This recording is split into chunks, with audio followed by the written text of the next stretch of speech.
Sinabi ko sa mga gwardiya na hindi ka maganda ang pakiramdam at bukas na tayo alis papuntang kabisera. Ang bagay na iyon, siguradong nasa kwarto ng pinuno ng Black Cloud Village. Ngayong gabi, basta makuha ko lang ang bagay na iyon. Maiiwasan ko na ang trahedya ng pagkamatay ng buong pamilya sa nakaraang buhay.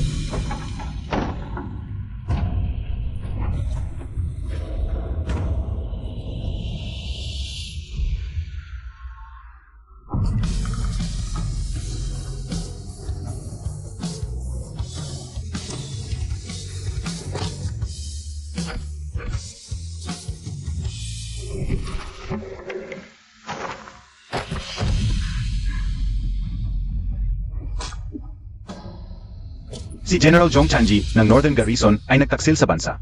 Alam niyang mabigat ang kasalanan niya, kaya sinunog niya ang kanyang mansyon at nagpakamatay. Pinagpala ako ng langit at binigyan ng pangalawang buhay.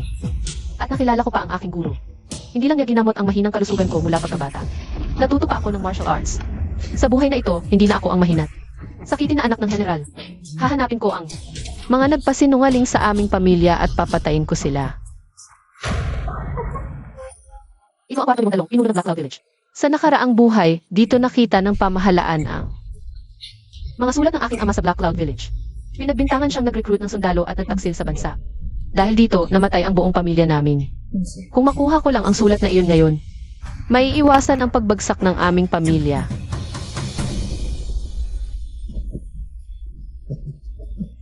Magandang dilag, papus ko na ang ipinagawa sa akin ng amo. Ito ay pampagana na gawa ng aking guro o aking hari. Kapag naamoy ito ng lalaki, hindi niya mapipigilan ang sarili. Ang bilis mo naman. Pero walang epekto sa babae. Dadalhin kita sa magandang lugar. Para tayo y magsaya.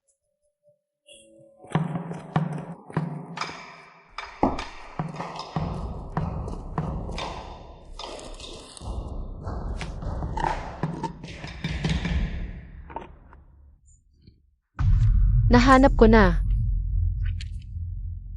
Basta hindi mapunta sa pamahalaan ang sulat na ito. Ligtas na ang buhay ng aking mga magulang at kapatid. Hindi masasayang ang pangalawang buhay na ibinigay sa akin. Sino ka? Bakit ka nandito? Kung sasabihin kong nawala ako, maniniwala ka ba? Nagsasabi ka ba na nakasuot ng damit panggabi at nawala sa Black Cloud Village?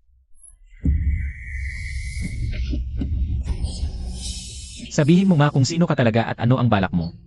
Buisit, hindi mukhang tulisan ng Black Cloud Village ang taong ito. Sino ba talaga siya? Ang kanyang kondisyon. Hindi ako pinabayaan ng langit na apektuhan din siya ng pampagana. Kung ganon, sasamantalahin ko na lang. Ang init.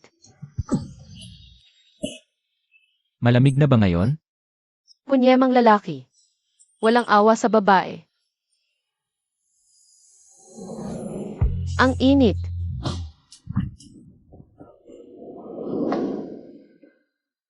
Esther, ang init. Tumahimik ka.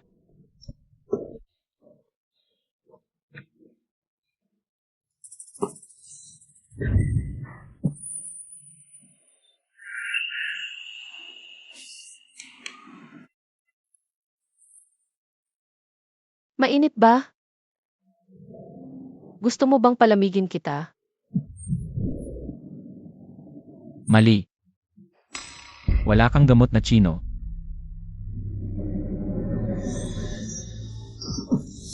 Huli na.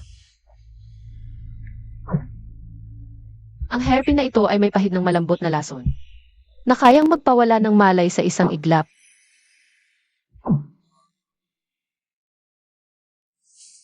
Bakit hindi pa siya nahihimatay?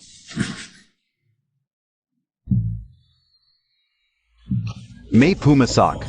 Mabilis, galing sa bahay ng puno ng tulisan. Ang lalaking ito may reserba pala. Muntik na akong mahuli. Buti na lang na ilabas ko rin ito.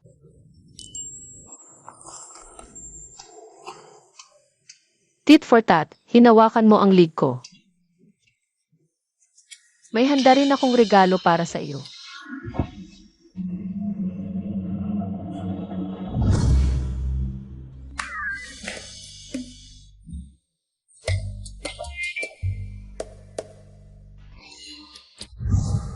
Sino ang hayop na ito na nanggugulo sa plano ko?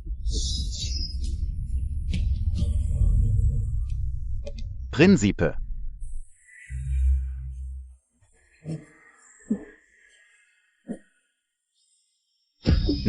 Alay.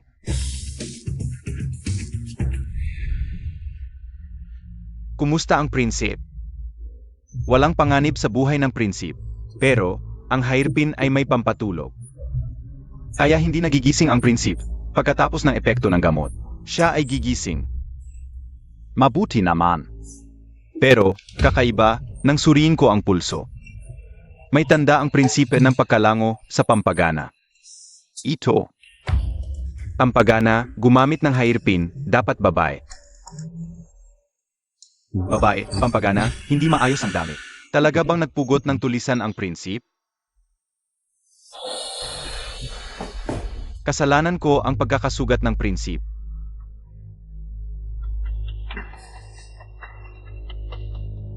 Ang babaeng yon, nahuli na ba? Baka may utang na puso ang prinsip at naisahan. Bese sa bakas, patungo siya sa likod ng bundok. Pero, umulan ng malakas sa hating gabi. Walang nahanap na bakas. Pero, ito ang hairpin na hawak mo noon.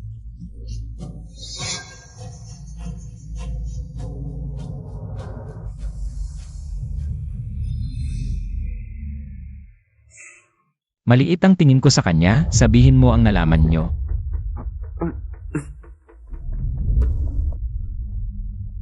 Kahapon, nang magbigay ka ng senyas, agad kaming pumasok. At nakita namin. Nakita? Anong nakita? Hindi maayos ang damit, kita ang balat, namumula ang mukha. Hindi nasisiyahan.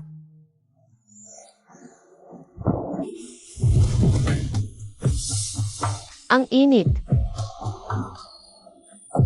Ang tinatanong ko, may nahanap ba kayo sa Black Cloud Village?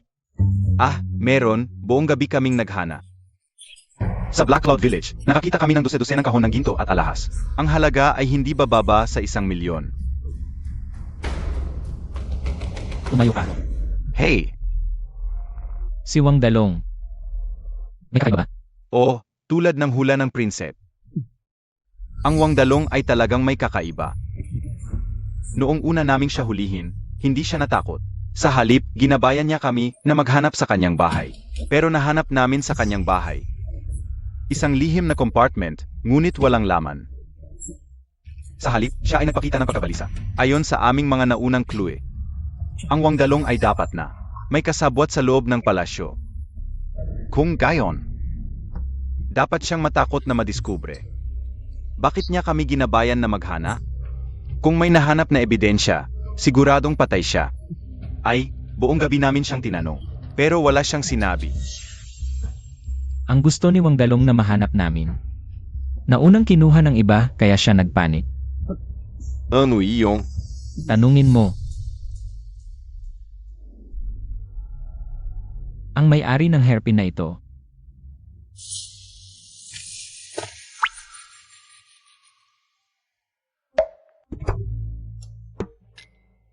Amo,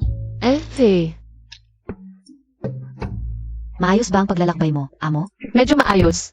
Ikaw, may nakapansin ba sa iyo? Nasa loob lang ako ng kwarto, hindi lumabas. Ang pagkain ay ipinasok lang. Akala ng lahat tulog ka pa. Amo, nazugatan ka. Ang init. Malamig na ba ngayon? Maliit lang na sugat, takpan ng buhok. Tapos takpan ng ibang bagay, okay na. Ang lalaking iyon kagabi ay tiyak na hindi ordinaryo. Kailangan pa ring maging mainat. Pero sa labas, mahina at may sakit na anak ako ng general. Hindi ako maiisip na konektado sa babaeng magnanakaw. Sayang, hindi ko nakita ang tunay na mukha ng babaeng yon. Imbestigahan ng tao at hairpin sa larawan. I-report agad ang anumang update. Opo. Ang tao sa laawan. Hindi kaya ang babaeng nang insulto sa prinsip?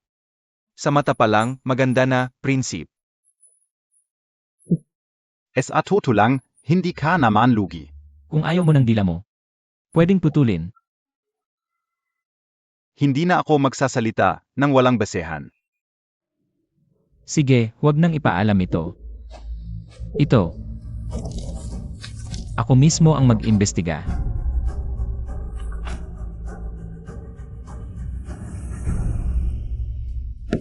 Nakabawi na ba ang dalagita? Aalis na ba tayo pabalik sa kabisera ngayon?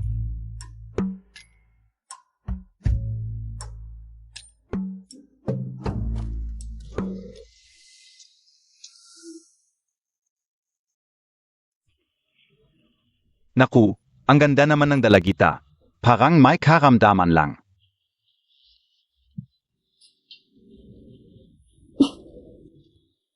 Okay na ako. Ong dating. Halatang hindi ordinaryong pamilya, pwede na tayong umalis ngayon. Mahina talaga ang katawan ng dalagita. Tara na. Hindi mo ba nakita ang plaka sa karwahe? Iyon ay sa pamilya ng General ng Hilaga. Ito siguro ang pinabalik na dalagita ng pamilya ng General. Naku, balita ko, ang dalaga ng pamilya ng General ng Hilaga ay bihasa sa parehong sining at armas. Isa siya sa pinakamaganda at pinakamatalino sa kabisera. Pero ito, parang hindi marunong ng martial arts. Ang sinasabi mo ay ang pangalawang anak na hindi tunay na anak. Ito ang tunay na panganay na anak ng Rina ng General. Noong buntis pa ang Rina ng General, sumama pa rin siya sa General ng Hilaga sa digmaan. Kaya nung ipinanganak ang bata, mahina ang pangangatawan. Hindi niya kaya ang malamig na klima ng kabisera. Kaya ipinadala siya sa lola niya sa Sioux City para magpagaling. Ngayong magdedebut na at mag-asawa, pinabalik na siya. Naku, kaya pala. Ate, labi ka ulit tayo. Ano kayang sinusuportahan mo, tak? Okay na, okay, AKO. 8 Bilis Terra Na.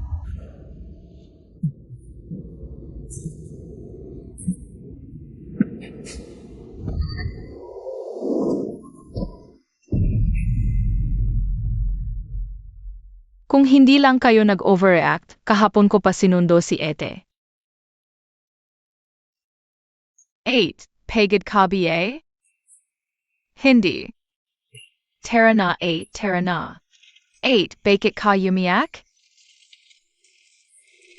Mismo ba akong sobra? Ang tagal kitang hindi nakita, ate. Miss na miss kita. Alam ko na, ako ang pinakamiss mo, Ete, kahit si nanay at tatay hindi ganun. Masakit. Konting sugat lang to, bukas okay na. Sa harap pa ni ate nagpapanggap. Ang sakit, Ete. Pinakatakot sa sakit na bata.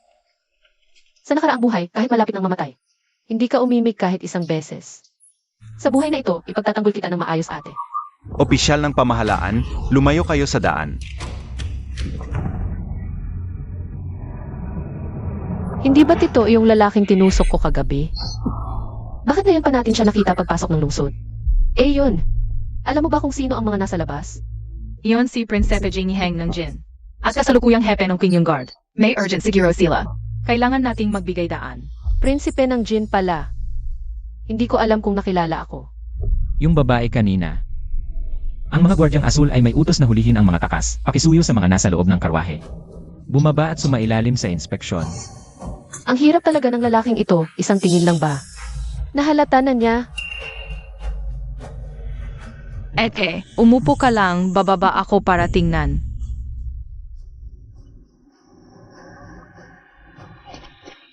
Commander, kami lang Ete ko ang nasa karwahe. Walang takas, mahina ang katawan ng Ete ko at natatakot sa lamig, hindi siya makakababa. Pakiusap, bigyan ninyo kami ng konsiderasyon. Hindi ako nagpapakita ng paboritismo sa paglilitis. Bumaba lang para sa inspeksyon, sandali lang. Ay ko. Hindi ba yung karwahe yan ng pamilya ng General ng Hilaga? Ang General ng Hilaga ay nagtanggol sa hangganan, puno ng tagumpay. Paano magkakaroon ng takas ang kanyang pamilya? Ayun, halika tulungan mo akong bumaba.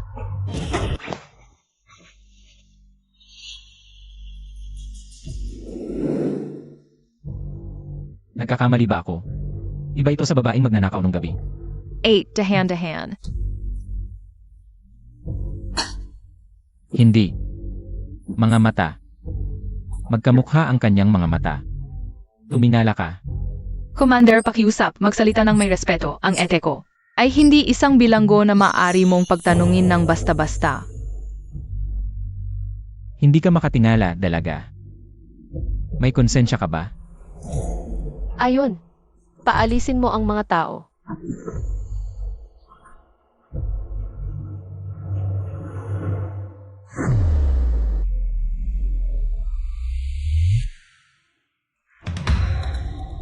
Commander, tingnan mong mabuti ang ate ko ba? Ay, kamukha ng takas na sinasabi mo.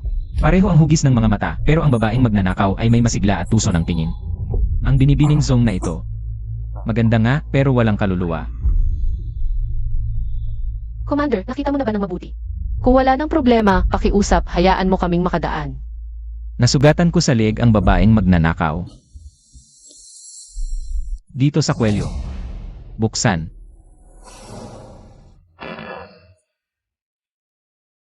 Baguhan lang ako sa kabisera. Hindi ko alam kung saan ako nagkamali sa Commander. Nakailangan mong sirain ang aking reputasyon. Commander, huwag mong abusuhin ang iyong kapangyarihan. Ang ete ko ay mahina ang katawan, paano siya magiging takas? Kung patuloy kang makikipagtalo, kahit sa harap ng emperador, hihingi kami ng katarusan mula sa aming pamilya ng general.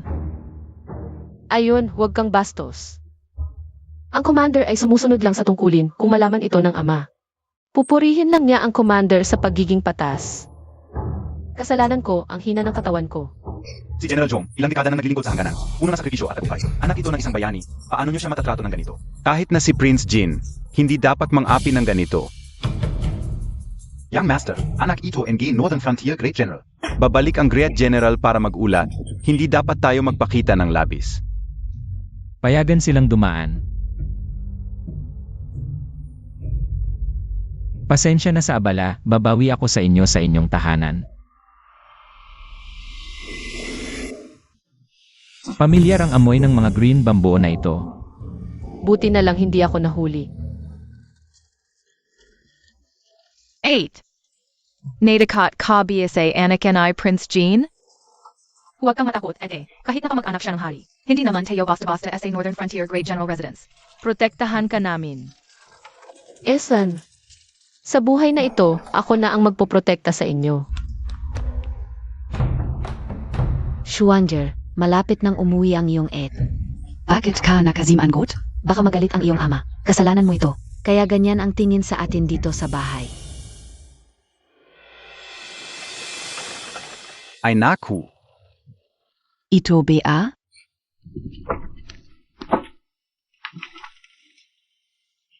Oo.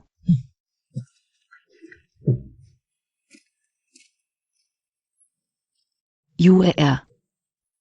Ama, ina.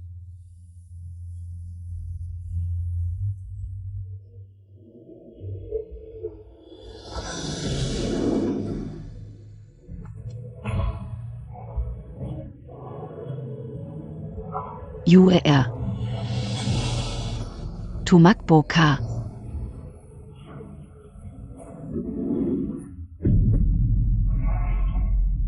Yuir, halika, tingnan ka ng iyong ina. Ang lamig ng mga kamay mo, parang Jedi hairpin na. Naku, kawawa ang ating Yuir, ang sama ng panahon. Ano naman kung siya ang panganay? Laging may sakit, hindi mukhang anak ng isang general. Ako lang. Ako lang ang karapat-dapat maging anak ng Northern Frontier Great General. Noong nangyari ang trahedya, wala silang dalawa ng ina niya.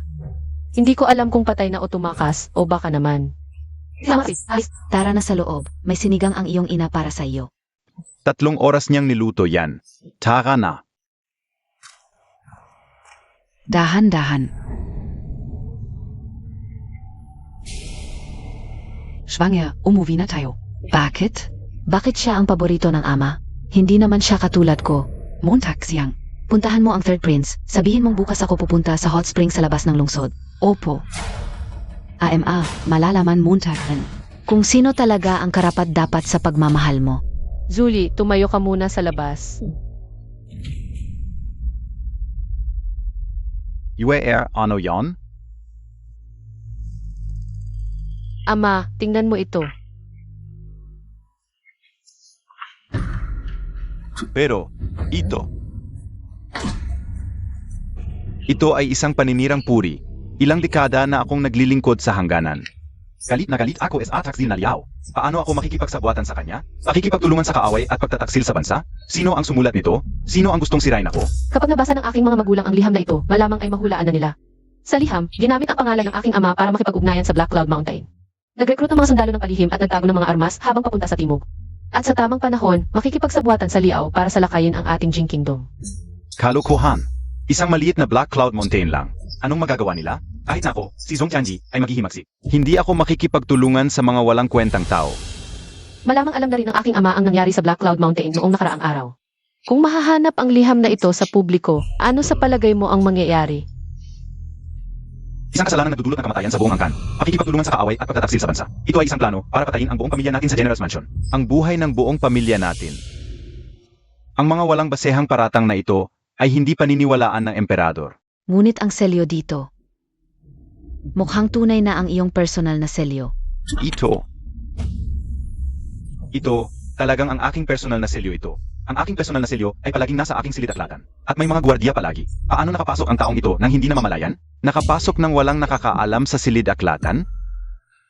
Ama, malamang may traidor sa loob ng mansion. Ang taong kayang magplano ng ganito laban sa General's Mansion. Malamang ay isa sa mga opisyal sa korte mula sa nakaraang administrasyon. Ang asawa ko ang pinakaangkop na mag-imbestiga tungkol dito. Tungkol sa traidor sa loob ng mansyon. Ako ang bahala. Nasa dilim ang kaaway, tayo ay nasa liwanag. Hindi tayo dapat magpadalos-dalos. Paglabas natin dito, dapat tayong makunwaring walang alam at magpatuloy sa normal na buhay.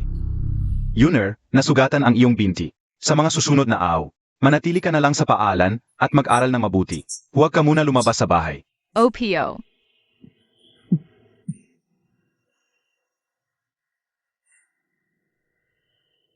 Asawa, mukhang nalantad na ang tunay na pagkatao ni Yuner. Lahat tayo ay binabantayan. Mukhang alam na ng taong nasa likod nito na si Yuner ay talagang ang yumaong ika-4 na prinsip ng Rina. Kung hindi dahil kay Master Minju noong mga panahong iyon, na nagsabing si Yuner ay may masamang kapalaran at mamamatay ng maaga kung mananatili sa palasyo. Bakit pa siya ipapadala ng Rina sa amin para alagaan? Ngayon, malubha na ang emperador, ngunit wala pa ring itinatag na tagapagmana. Ang gustong pumatay kay Yuner, malamang ay isa sa mga prinsip.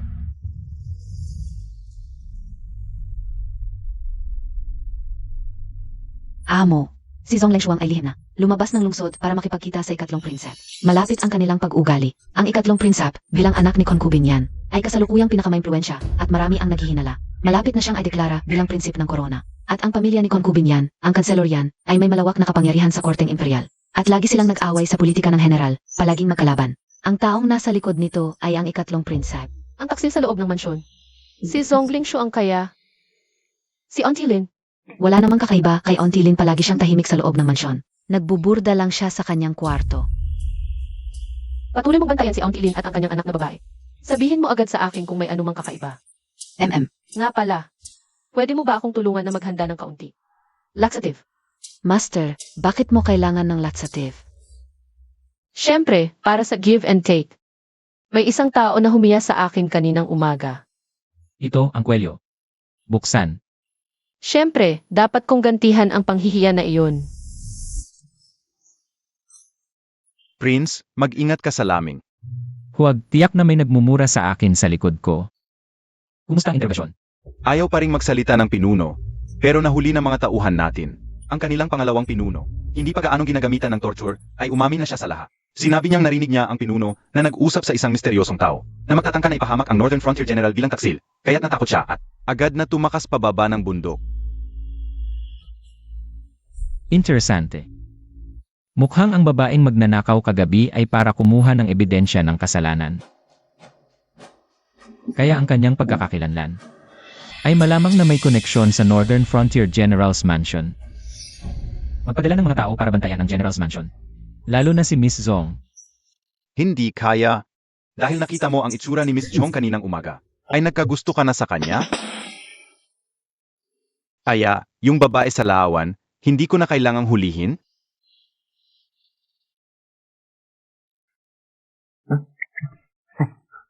Umalis ka sa harap ko. Opo.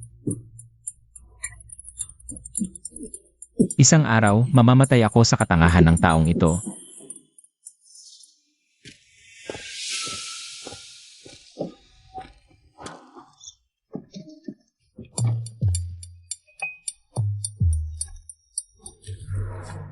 Tulungan kitang linisin ang iyong bituka. Prince, naghanda ang Princess Mother ng chicken soup para sa'yo. Inilagay ko na sa iyong kwarto. Sige, alam ko na. Nainam na makinig ng mga balita. Prince. May grupo ng mga asasin na sumugod para patayin si Cao Shuang. Mukhang totoo ang sinabi niya.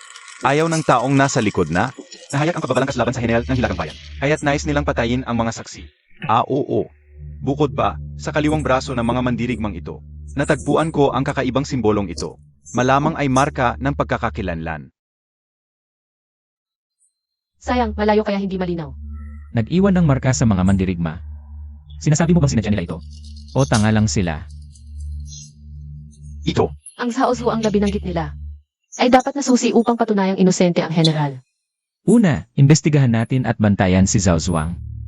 At ang simbolo sa mga mandirigma, kahit hindi ito personal na marka ng nasa likod. Kung ipinakita nila ito, sundan natin ang simbolong ito. Tiyak na may makikita tayong ebidensya. Gino. Ang sopas, baka gusto ninyong inumin habang mainit.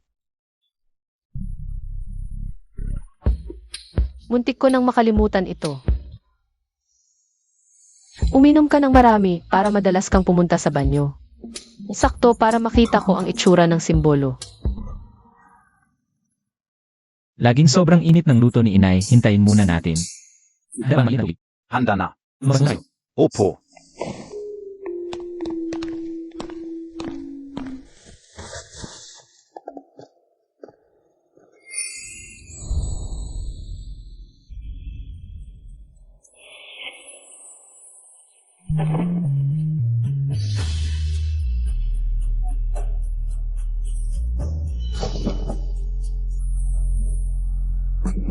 Hindi pwedeng tingnan, nakakalibog, dapat kong tingnan agad ang simbolo. Sino ang nandyan?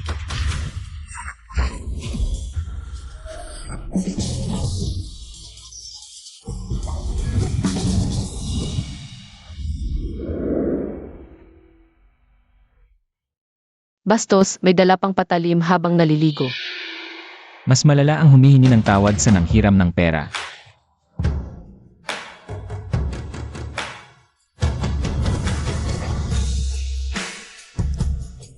Tingnan ko ang mukha mo.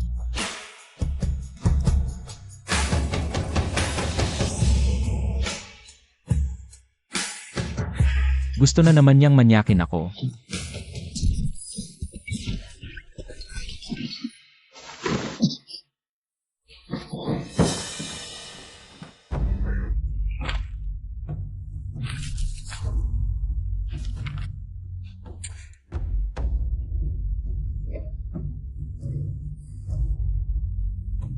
Amo, nazugatan ka. Bakit basa ka pa? Okay lang. Mamaya iguguhit ko ang simbolo, imbestigahan mo. Sige. Amo, ipatawag ko ang doktor. Huwag. May nagmamatsyag sa akin. Huwag ipaalam na nasugatan ako. Magpalit muna tayo ng damit. Ihanda ang tubig, maliligo ako. Pero hindi dapat maligo ngayon dahil sa sugat. Okay lang, yung lalaking iyon, binasa pa ako. Dapat mas malakas ang sipa ko, Defi. Pero malamang nagkakagulo na ang Jin Manor. Bilis, tignan natin kung ano ang nangyayari kay Gino. Nalason na naman ng pampagana.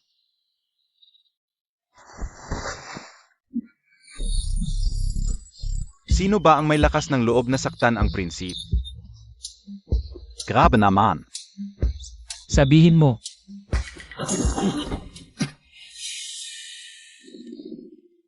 Sabihin mo lang.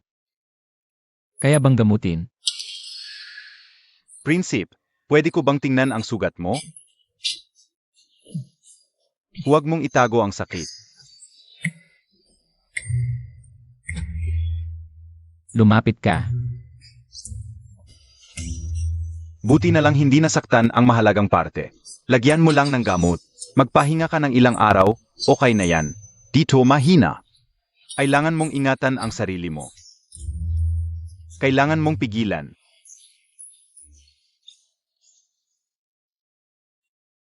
Pigilan ng ano? Wala naman akong ginawa. Putang inang babaeng magnanakaw. Ginamit pa ang ganitong mababang paraan. Imbestigahan ang bahay ni General Zenlei. Lahat ng pumasok at lumabas ngayong gabi. Isa-isahin. Lalo na si Miss Zong. Sige. Teka. Kunin mo yung sopas na manok. Hindi ko inumin mamaya. Magsasabi na naman si nanay. Sige.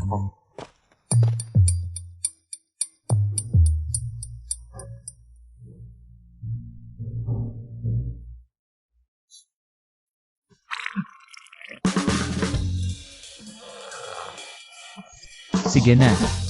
Tawagin mo si Dr. Wei. Oo, sige.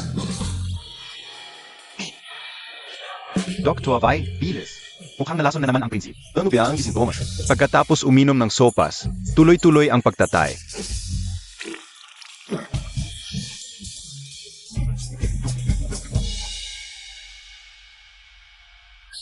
Ginoo, nagising ka na. Ano ba nangyari? Kagabi, nilagnat ka at nawalan ng malay sa batya. Kaya tinawag ko ang doktor. Putang inang babae. Nilagyan pa ng pampatay. Walang hiya talaga. Kapag nahuli ko siya, gagawin kong pira-piraso. May kakaiba ba kay Miss Zong? Napatawag ba siya ng doktor? Prinsipe. Si Miss Jong, kasama ang mga katulong, pumunta sa Keyon Pavilion para bumili ng tela at alahas. Walang kakaiba. At hindi siya nagpatawag ng doktor. Walang kakaiba yan? Siya na mahina at hindi makalakad ng maayos lalabas pa sa ganitong panahon. Para lang sa damit at alahas. Ah, yun ba? May likod ba ang Keyon Pavilion? Lusa. Imbestigahan ko na.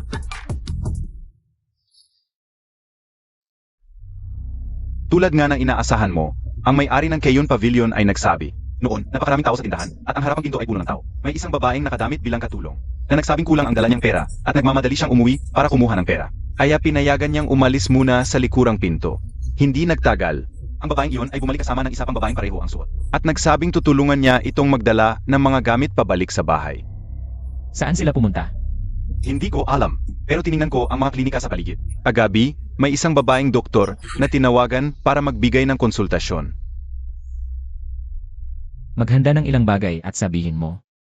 Nagmamadali ako, binibining Zong. At personal akong dadalaw para humingi ng paumanhin. Opo. Amo, kahapon ay nagpanggap akong ikaw at pumunta sa Keyon Pavilion. Nagpadala ako ng tao mula sa likurang pinto ng Keyon Pavilion para kunin si Iyari. At hindi ito napansin ng mga nagbabantay sa labas. Mabuti naman. Binibini, hinihiling ng general na pumunta ka sa harapang bulwagan. May mahalagang bagay ba si Ama? Dumating ang prinsip ng Jin at nagsabing nais niyang humingi ng paumanhin sa iyo. Ang lalaking iyon talagang hindi mapakali. Sabihin mo kay Ama na pupunta na ako. Amo, tiyak na pinaghihinalaan ka ng prinsip ng Jin. Pwede bang hindi ka na lang pumunta? Siyempre, hindi. Kung hindi ako pupunta, lalo pa niya akong paghihinalaan.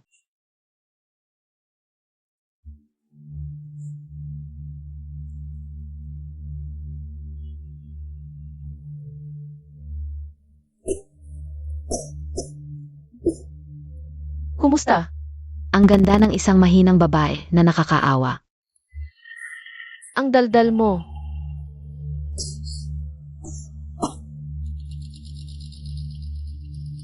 Ama, prinsipe.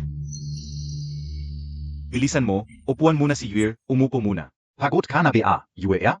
Ang layo ng iyong bahay sa haapan. Bakit naglakad ka pa? Ano ang dahilan kung bakit ako tinawag ni Ama? Binibining Zong. Noon ay ako ang nagkamali, sana'y huwag mong isipin. Walang anuman, prinsipe.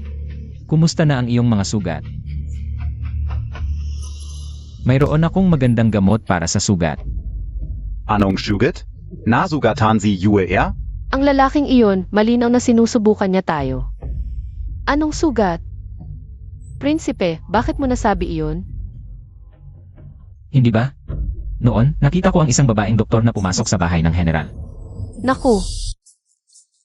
Zui, ikaw ba ang nagpatawag ng doktor? Opo, ako po. Hindi regular ang aking regla at natatakot akong pagtawanan. Kaya, Kumusta ka na ngayon? mas mabuti na, salamat sa pag-alala mo. Buti naman at okay ka, nagkamali ako. Ang galing mo talagang alam ang lahat tungkol sa bahay ng general. Kahit ako, hindi ko alam na nagpatawag ng doktor ang alila. Nag-abala ka pa. May isa pa. Ano ba talaga ang pakay niya sa pagpunta rito? Noong araw na yon, may nakita akong hairpin. Baka sa'yo ito. Binibining Zong. Sa'yo ba ito? Hindi ko kilala ito. Yue ya. Paano naging? Yuil, huwag kang matakot. Anak, ano ang ibig sabihin mo? Kung peke man ito, ang galing mo talagang umarte. Pero yung babaeng magnanakaw nung gabing yon, hindi ba't magaling din umarte? Pasensya na kung natakot ka. Mali ang hinala ko. Ganitong kasangkapang nakamamatay. Paano magiging kay Binibining Zong? Ang gumagamit nito ay dapat mga tuso, hamak at walang hiya. Putangina mo, binabastos mo ako, hintayin mo. Ang Wangdalong ng Shizi Black Dragon Village. Sabi niya may kausap siyang nasa likod. Tumahimik ka. Uwi na tayo. Paalam.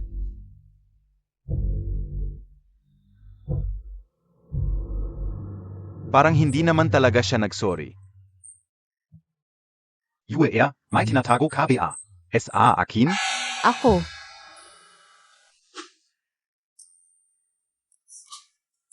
Putangina, yung laliking yun. Gusto yata ang anak ko, ang bastos. Walang pak-isa. Yuil, huwag kang mag-alala. Hindi ko hahayaang may mangyari sa iyo dahil sa kanya. Ang malaking pagkakamali ay sobrang laki. Yung sinabi ng gwardiya kanina. Yung kasabwat ni Wang Dalong. Hindi ba yun ang mastermind sa pag-frame sa bahay ng general? Zuyi. Puntahan mo. Nahuli na. Nahuli na, nahuli na. Dalhin mo rito, ang dali palang mahuli ng babaeng magnanakaw.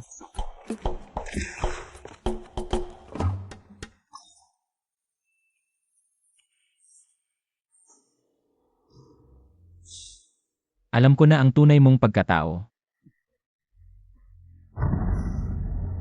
Binibining Zong. Sino ka? Ava ninyo po, nagdadan lang ako. Wala po akong ginawa, pakiusap, imbestigahan ninyo. Zhao Yu. Narito ako. Ito ba ang nahuli mo? Bigla na lang siyang lumitaw sa pintuan ng bilangguan. Agad ko siyang hinuli, napakadali lang. Masyado kayong maingat, isang maliit na magnanakaw lang ito. Bakit pa kailangan ng daan-daang bantay? At kayo pa mismo ang nandito. Ako na lang ang sapat. Tama na. Tingnan mo kung nagbago ang mukha niya. Sige. Aray, ang sakit.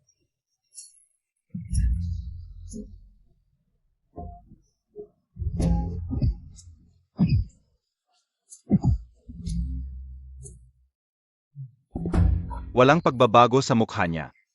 Sabihin mo, sino ang nag-utos sa'yo? Isang lalaki na nagngangalang ni Jenchon. Natalo ako sa sugal, pinasuot niya sa akin ang gamit na ito. At tumunta rito, para mawala ang utang ko sa kanya. Ano? May panggalang ganyan ba? Ni Jenchon. Tangstern Montag, niloloko ka niya, tanga KPA rin.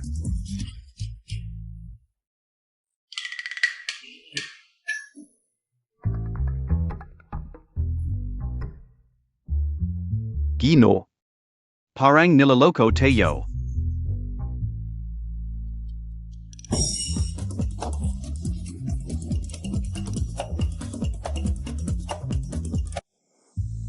Amo, ang galing NG plano ninyo.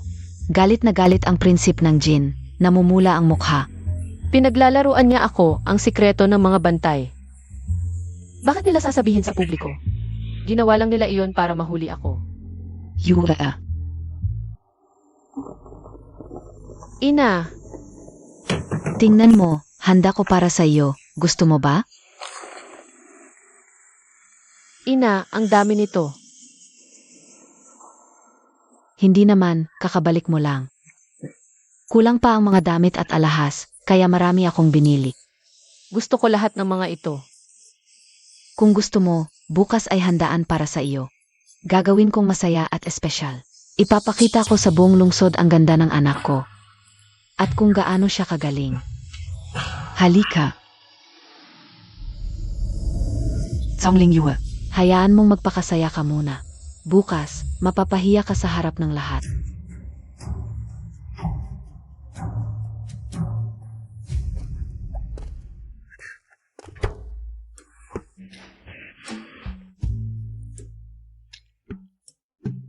Ginoo, kailangan ba talaga nating magtago? Ano ang ibig sabihin ng pagtatago? Nag-imbestiga kami. Napakatuso ng babaeng magnanakaw na yon. Nasa dilim kami. Mas makakapangalap ng ebidensya. Ang pamilya Chong, naghanda pa ng espesyal na salusalo para sa panganay na dalaga. Talagang mangya. Ano naman? Lumaki sa probinsya. Tiyak na hindi maganda ang mga kilos. Oo nga. Narinig ko pa na sakitin siya. Tiyak na mukhang payatot. Sa tingin ko, mas maganda pa ang pangalawang anak na hindi tunay. Pakilabas ang panganay na dalaga mula sa silangang silid. Ayan na, ayan na. Ang salusalo ngayon ay hindi pangkaraniwan. Ito ay para sa aking puso. At hiyas, si Yuir, na matagal nang may sakit. Nanirahan sa malayo para gumaling, at ngayon ay malusog na nakauwi. Espesyal na inihanda ang salusalong ito bilang pagbati. Pakilabas ang panganay na dalaga mula sa silangang silid. Sa wakas ay makikita na natin ang panganay na dalaga. Nga.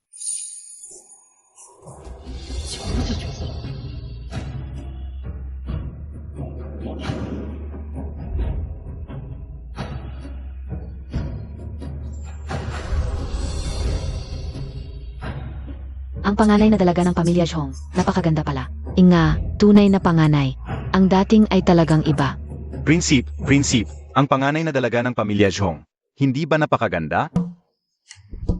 Bulag ka ba? Kitang-kita ko, nagulat talaga ang prinsip kanina. Bukod sa pagkakaiba ng estado, ano ang kulang ka o kahit sa Yue? Mamaya, papahiyain ko siya sa harap ng lahat. Tingnan natin kung matatawa pa sila. Montag siyang.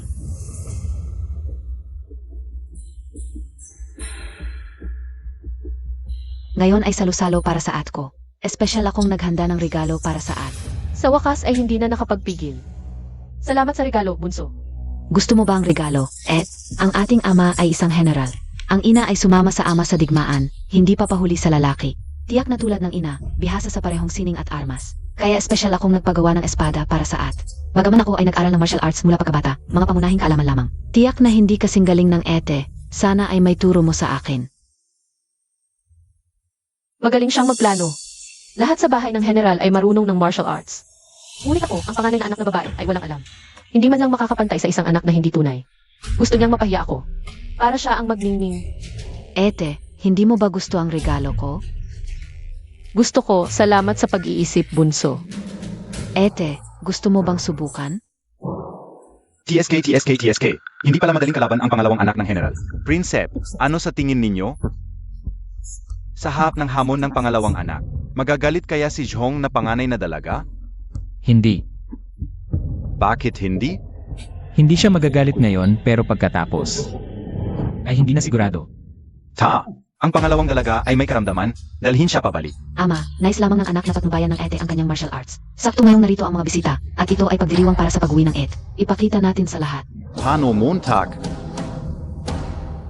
Kung nais ng kapatid na humingi ng payo bilang ate, hindi ako maaaring tumanggi. Yuir, may karamdaman ka, hindi mo kailangang pilitin.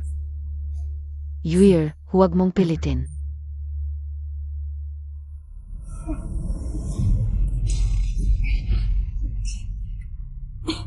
Ikaf, Talagang kahit saan at kahit kailan ay kaya niyang umarte.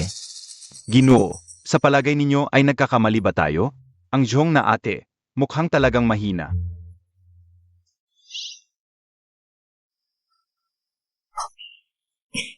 Ikaw.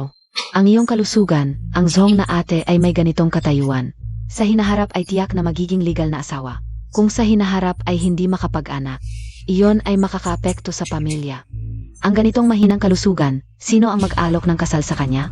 Ate, kahit na legal na anak ka. Sa ganitong kalusugan, sinong pamilya ang magpapakasal sa iyo? Hindi ka ba nila itatakwil? Ete, hindi ko alam na ang iyong kalusugan ay kung ganito. Mas mabuting huwag na lang. Hindi na kailangan. Zui, Narito. payo lang, hindi ito magiging mahirap. Kung gayon, kapatid, magsimula ka na. Ete, ano ang ibig mong sabihin? Hindi ba't humihingi ka ng payo? Kung hindi ka magpapakita, paano ko maipapayo ang iyong martial arts? Kung ang ate ay hindi marunong ng martial arts, malamang ay hindi niya maintindihan. Paano mo nalaman na hindi ko maintindihan? Hindi mo pa ako nakikita. Hindi mo ako kilala. Ngayon ay pamilyar ka na. Narito ang mga bisita, kapatid, magsimula ka na. Ang aming pamilya ng general, dapat tuparin ang sinabi. Pangalawang dalaga. Sige, ipapakita ko, hindi masama ang aking espada. Si Zhongling Yu ay isang taong walang alam. Kung sakaling mali ang payo, maling salita. Siya ang mapapahiya.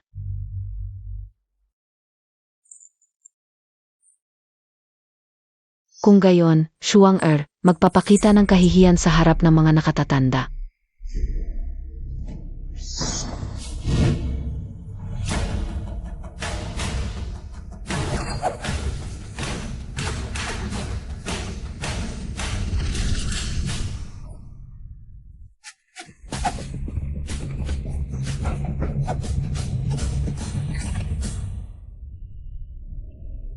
Ete, pakiusap na patnubayan mo ako. Sigurado ka bang gusto mong sabihin ko? Baka, wag na lang. Ha, alam ka una. Ang isang taong laging may sakit. Paano makakaintindi ng aking sining ng espada? Ngayon ay gustong magpalabo. Walang kabuluhan. Ngayon, kailangan kong sirain ang kanyang reputasyon. Ete, sabihin mo na. Ano ba ang masama? Ako ang mag-ayos. Maraming bisita dito, baka mas mabuting pagkatapos ng salusalo. Ete, kanina mo sinabing tuturuan mo ako sa harap ng mga nakatatanda. Kung hindi mo sasabihin ngayon, hindi ba tatawanan tayo? Kung ikaw ay nagmamalaki, paano na ang mukha ng aming pamilya? Sige, dahil gusto mong sabihin ko, sasabihin ko na. Pero pagkatapos kong sabihin, huwag kang magalit. Sabihin Montag lang, ate. Ang sining mo sa espada ay puno ng butas.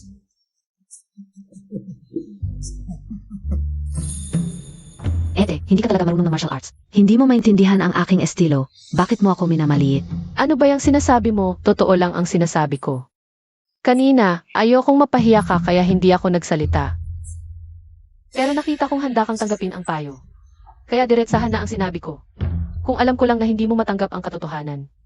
Mas gugustuhin ko na lang na ako ang maipit. Kung sabi mo, may problema ang estilo ko.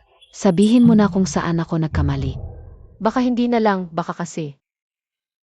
Sabihin Montag lang, ate, kaya ka o. Kung ganon, hindi na ako magpapakumbaba. Kung tuturuan, mas mabuting may demonstration. Ganito, ulitin mo ang iyong sining sa espada. At si Zui, ayon sa sasabihin ko, ay makikipaglaban sa iyo.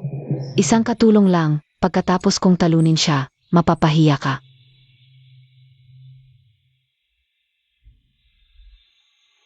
Motsiang, kunin mo ang aking espada. Salamat sa pag-alala, ito na lang ang gagamitin ko.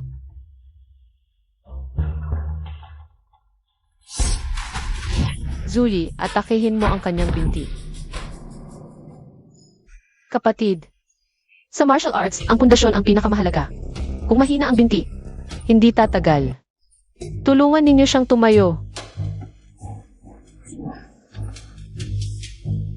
Kapatid, okay ka lang ba? Kasalanan ko ito, dalhin ninyo siya pabalik. At tumawag ng doktor. Akala ko talaga, ang pangalawang anak ng Zhong family, ay magaling sa martial arts at edukasyon. Pero emgatsismas lang pala. Medyo mahina ang martial arts niya, at mas mahina ang ugali. Ilang bises siyang binigyan ng pagkakataon ng ete niya. Pero siya pa ang nang-api, hanggang sa siya ang napahiya. Ang ate, kahit inapi ng kapatid, ay nagmalasakit pa rin. Talagang may magandang ugali at klase. Ikay lang ako. Ang galing talaga ng ete, natuto ako sa'yo. Sobra naman ang papuri mo, pero mag-practice ka lang ng mabuti. Tiyak na magiging magaling ka rin. Montag siyang, tara na.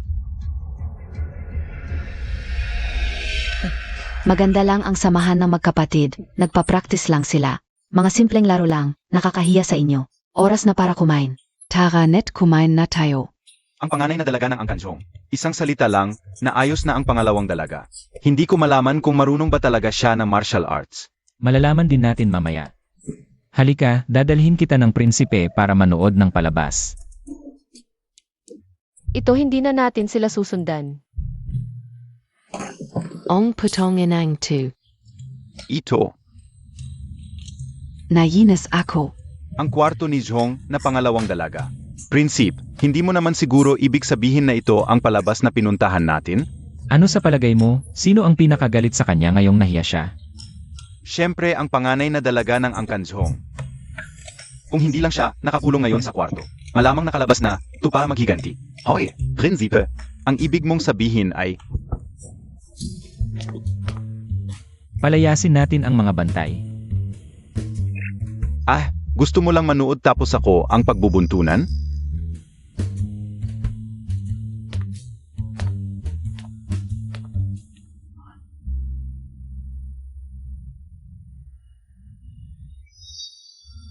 May mamamatay tao.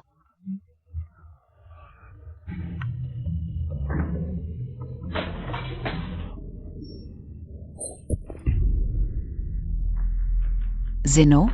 Zeno yun? Hindi pa nahuhuli ang taksil sa loob ng mansyon. At ito si Song Binshuang. Bigla na lang lumitaw, baka siya nga ang taksil. Ikalawang master, may isang mamamatay tao sa bakuran. Nakuha mo ba ang mamamatay tao? Hindi pa, hinahabol ng mga gwardiya. Nakalabas ang pangalawang dalaga. Mukhang papunta siya rito. Mukhang sinusubukan na naman tayo. Umuwi ka muna. Gusto kong mag-isa muna. Hindi ko na estorbo ang pag-fishing ng amo. Sige, umalis ka na. Opo. Tigil na, tigil na. Ta.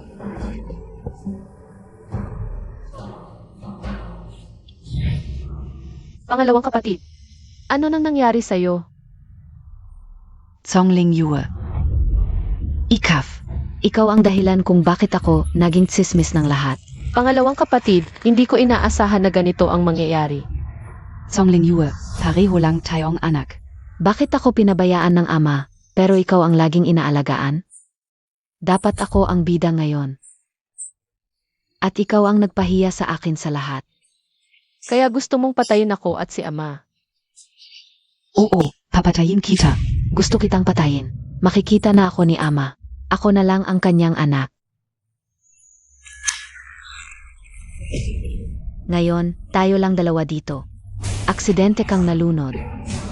Aksidente lang lahat ito, Ed. Huwag mo akong sisihin. Kung may sisihin ka, sarili mo ang sisihin mo. Mukhang hindi siya ang traitor. Gusto lang niya. Napansinin siya ni ama. Hindi niya gusto ang pagbagsak ng pamilya ng general.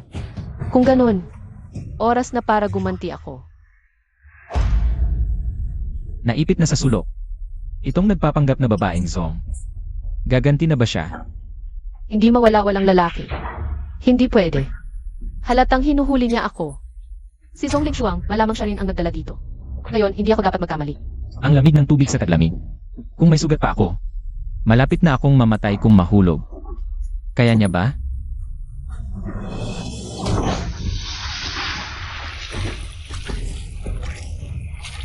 Tulong!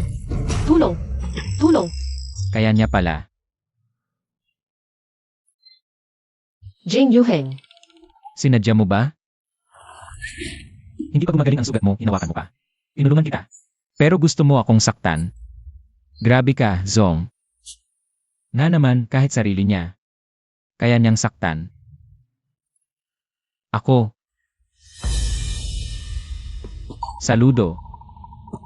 Ang sakit. Sinadya niyang hawakan ang sugat ko. Nagtetest pa siya. Ano? Nasaktan ba kita? Bakit ang putla mo? Ano pong sinasabi niyo? Wala po akong sugat. Natakot lang po ako. Salamat po sa pagligtas. Pero hindi po dapat magkahawak ang lalaki at babae. Pakibitawan niyo po ako. Hindi dapat magkahawak. Noon sa Black Cloud Village. Wala akong choice. Hindi ko naman sinasadya. Baka nagkakamali po kayo. Pakikuhaan niyo po ako. Pakikuhaan niyo po ako. May babaeng magnanakaw na nagkasugat sa akin at tumakas. Pero may marka ako sa lig niya. Kalmahan. Huwag siyang makahalata. Anong marka? Ano pong sinasabi niyo? Binibini. Hindi mo talaga alam? Ito ba yung sinasabi mong palabas? Panoorin siyang magligtas ng dalaga. Teka, hindi ba dapat? Subukin kung marunong ng martial arts si Binibining Zhong. Bakit siya pa ang nagligtas? Salamat sa pagligtas, Prince. Bakit niya ako niligtas? Hindi ba't gusto niyang makita ang kahinaan ko? Bakit ko siya niligtas? Para akong si Zhao Yu. Nabaliw na ba ako? Amo, bakit poso kang poso ko? Halika't magpalit ka ng damit. Baka lumala ang sakit mo. Aalis muna ako.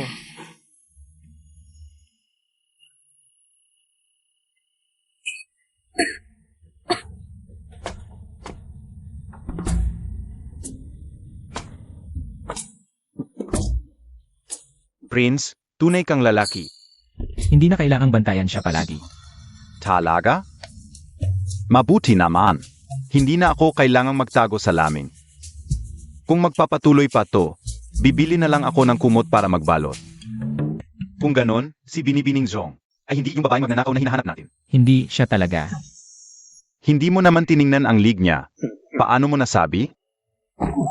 Ang pagtingin sa leg ng babae ay hindi lang nakakasira ng reputasyon, kundi nakakainsulto rin. Ayaw kong gawin yon. Kahit hindi ko tiningnan, sigurado akong siya yon.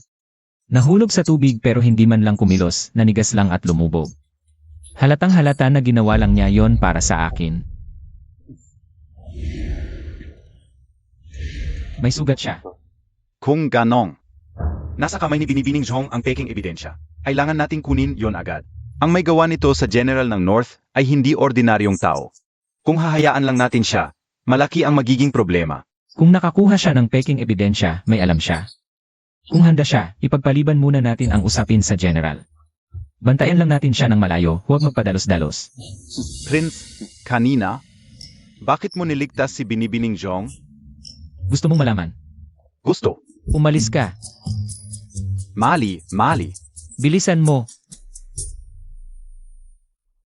Huwag mong sasabihin sa ama at ina ang nangyari kagabi. Ayokong mag-alala sila. Pero amo, alam na ng amo ang lahat. Pinagbawalan si Zhongleng Shuang. Sinasabing sa loob ng 2 araw, ipapadala siya sa probinsya para mag-isip. Amo, yung mga tao ng Prince ng Jin na nagbabantay sa labas. Umalis na. Mukhang hindi na niya ako pinaghihinalaan pansamantala. Nga pala amo, may isa pa akong magandang balita. Ito yung totem na pinapahanap mo, may lead na tayo. Ito ang family emblem ng mga yan. Ang ina ng third prince, ang yan consort, galing sa angkan na ito. Amo, lahat ng clue ay nakaturo sa third prince. Zia yung nag, Rantang Kazo SA General S Mansion. Hindi sigurado, marami pang katanungan dito. Yung third prince at ang yan residence. May kilos ba? Kakatanggap lang ng sulat mula sa tauhan natin. Lumabas daw ang asawa ni Chancellor Yan. Pumunta doon sa lugar na yun.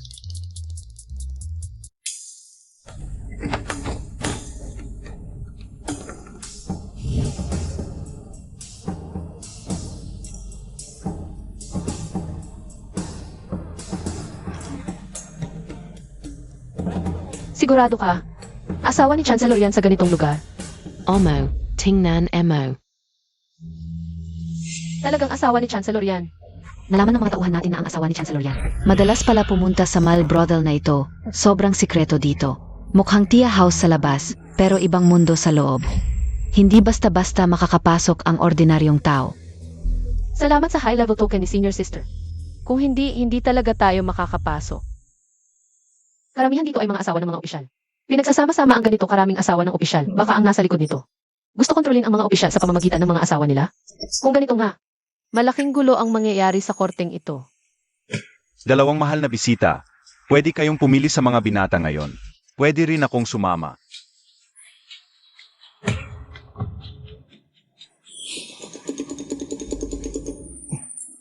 Mahal na bisita, gusto mo itong isa? Akala ka UBA amo, hindi Montag trip ang ganito? O manhin mahal na bisita, wala pa siyang Master King ngayon. Baka kailangan pang maghintay, baka gusto mo na lang ng iba. Kasi, yung 7 bises sa isang gabi, talagang nakakapagod yun. Wala pa? Perfect. Siya talaga ang gusto ko. As ich talaga es ayang master, es avakas. Naamin ni Wang Dalong na ang third prince. Ang nag-utos sa kanya na isangkot ang General's Mansion. Kaya tayo, kailangan na ba nating mag-report sa Emperor? Sabi ni Wang Dalong. Hindi niya nakita mismo ang mga kausap niya, nagpakita lang ng token na simbolo ng third prince. Ganito kalaking kaso laban sa current general. Bakit ganoon na lang magpapakilala? Yung third prince at ang yan residence. May kakaiba ba ngayon? Wala namang kakaiba. Pero lumabas ang asawa ni Chancellor Yan ngayon. Pumunta sa Tia House na, Zina, secret investigate natin dati. Sabi mo, itong asawa ni Chancellor Yan. Mukhang matino at strikto sa publiko. Pero, sa likod ng mga tao, ganito pala ang trip. Hinahanap na ni Prinsipe ang nasa laawan. Pumasok siya sa tea house. Pumasok talaga siya. Tiyak na nasa loob na siya. May hawak siyang high-class J token. Halatang hindi ito ang unang bisis niya. Marunong maglaro ang babaeng ito. Pasukan mo at tingnan mo kung ano ang gagawin niya. Ziga. Prinsip, misteryoso ang may-ari ng tea house na ito. Hanggang ngayon, hindi pa namin malaman. Bukod pa rito, lahat ng pumapasok, kailangang magpakita ng espesyal na jet token. Paano kayo nakapasok noon? Kami. Naglagay kami ng isang lalaking alila. Pero, hindi siya makakapunta ngayon. Ang mga babae sa loob, parang gutom na lobo. Masyadong matindi kagabi, nasugatan siya. Bukod pa rito, nakita siya ng mga tauhan natin kanina. May humahanap sa kanya. May isang babae raw na malaki ang bayad. Siya ang hinihingi. Ang taong iyon. Hindi kaya si GNG, Jong?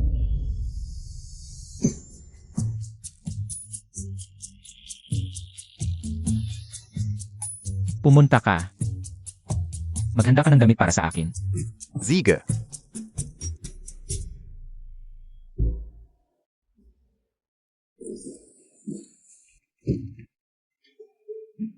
Mahal na bisita, dumating na si Jikin na hiniling mo. Dumating nga. Pasok. Maganda ang katawan. Bakit may suot na maskara? Sa trabahong ito, baka natatakot makakilala.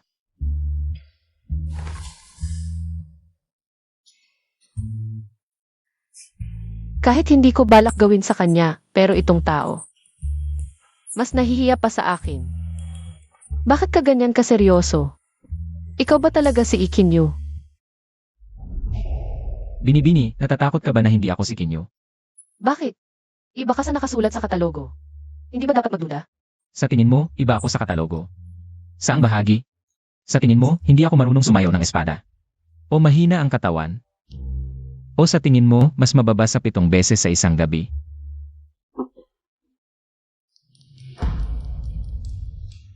Ganoon ba kagaling si Ikinyu? Akala ko hindi ka nakapagpahinga kagabi, hindi ka na makakaya ngayon. Salamat sa pag-aalala. Mabuti ang pakiramdam ko. Ikaw naman, bakit may suot na belo? Parang unang beses mo sa ganitong lugar. Sinusubok ako nito. Kanina sa baba. Parang may nakatingin sa akin. Mukhang ito ang nasa likod. Nagdududa sa pagkatao ko. Nakabantay pa rin si Zui kay Ginang yan. Huwag dapat mahayag. Mula nang ipanganak ako, may peklat sa mukha. Sabi ng manghula, sino mang makakita ay magkakamalas. Mula noon, hindi na ako nagpapakita ng mukha. Ilang beses na akong pumunta rito, hindi ko pa rin maaya si Ginoo. Abala talaga si Ikinyu.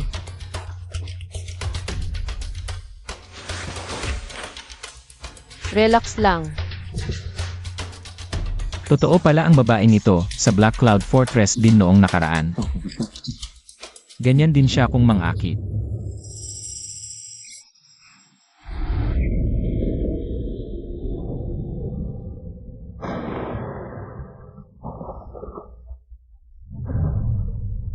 Anong ginagawa mo?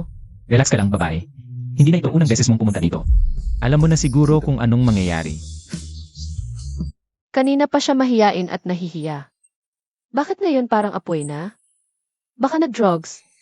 Anong nangyari sa'yo, babae? Huwag kang gumamit ng ganyang gamot na kakasama sa katawan. Palitan na lang kita ng iba, magpahinga ka na lang. Anong gamot? Hindi mo alam?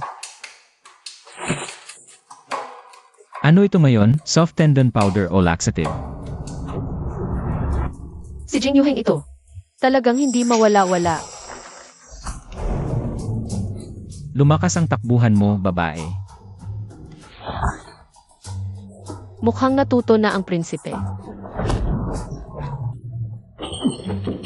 Anong ingay? Kinyu, nasa loop KBA? Magtulungan tayo.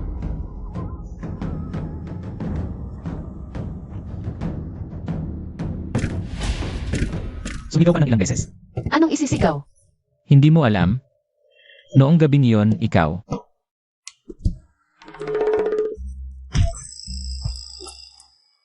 Kinyu, anong nangyari? Papasok na ako. Ginoo, gutom ka ba? Bakit ang hina ng lakas? Sabi nila magaling ka, kaya ikaw ang pinili ko. Nag-antay pa ako sa iyo buong gabi. Kung gusto mo, uminom ka ng gamot.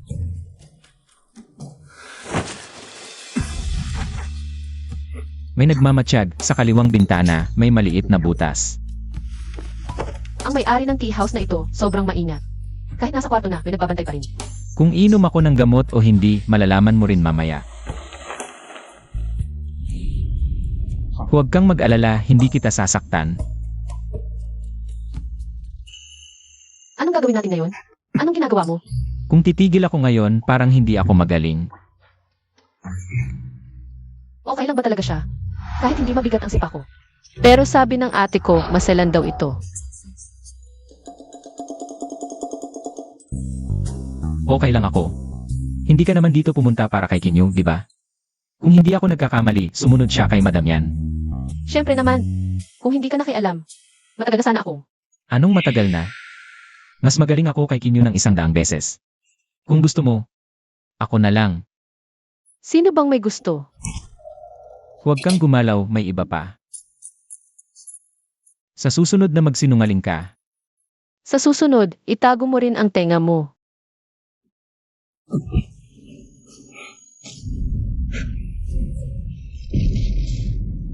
Kinyo, ano ba ito? ang kama ay nasira ng bisita sa loob. Naku, bakit dumudugo ang tainga mo? Kaninong asawa ito? Ang tapang naman. Kung hindi lang ito patuloy na umuuga, hindi sana madaling gumuho ang kortina.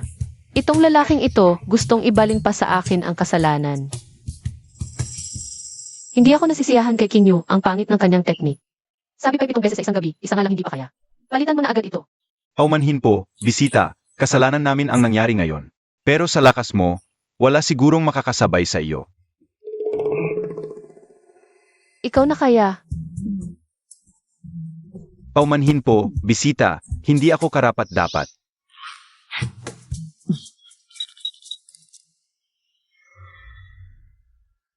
Nakabarikada na ang bintana, umalis na siya. Ang dami mong diskarte, talagang hindi mo mahuhulaan. Lumabas muna tayo. Ang gamit ni Wang Dalong. Kinuha mo, di ba? Paano niya nalaman? Ano ang sinasabi mo? Huwag kang magkaila. Alam kong ikaw ito. Magtutulungan ba tayo? Parehong layunin naman tayo. Makipagsabuatan kay Jin Yuheng. Maaari tayong makakuha ng karagdagang impormasyon mula sa kanya. Ngunit ito ay may kinalaman sa buhay ng lahat sa General's Mansion. Kailangan nating maging mas maingat. Pag-isipan mo muna, balikan mo na lang ako kapag nakapagdesisyon ka. Itong pagkakataong ito, sa susunod na lang tayo magtutuos.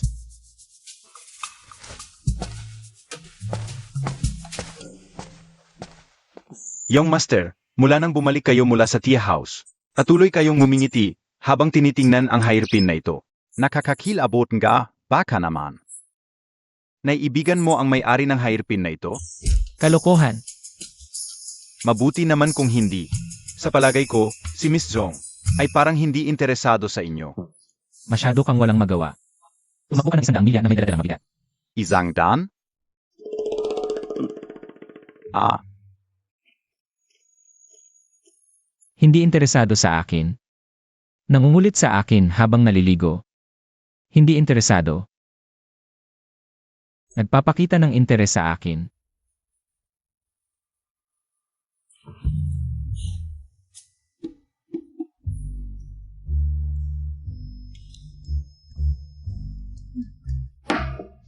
Master, napakahirap ng araw ko ngayon.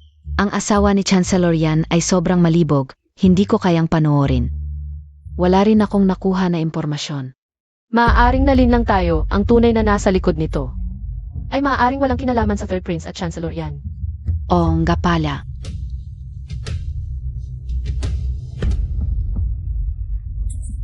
Ito ang nakuha ko ng palihim akong pumunta sa itaas, sa kwarto. Sayang, mahigpit ang seguridad. Isa lang ito ang nakuha ko. Ang tela at sinulid ng pabango.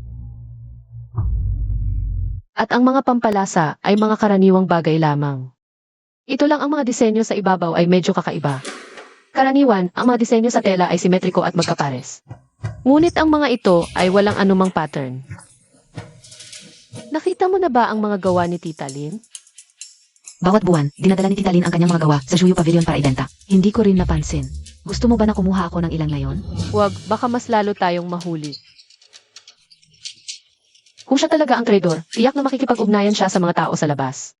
Kahit hindi siya mismo ang pumunta, magpapaabot siya ng mensahe. Sa pamamagitan ng iba. Kaya nga, Ang pagbebenta ni Tita Lynn ng kanyang mga gawa bawat buwan ay nagiging kahina-hinala.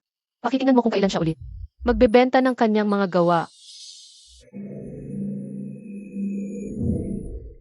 Nanay, paano pumasok sa bahay si Tita Lynn noon? Yuir, pinaghihinalaan mo ba si Tita Lynn? Noon, matapos talunin ni tatay ang mga sundalo ng Liao, naghandog ang pamahalaan ng piging para sa buong hukbo.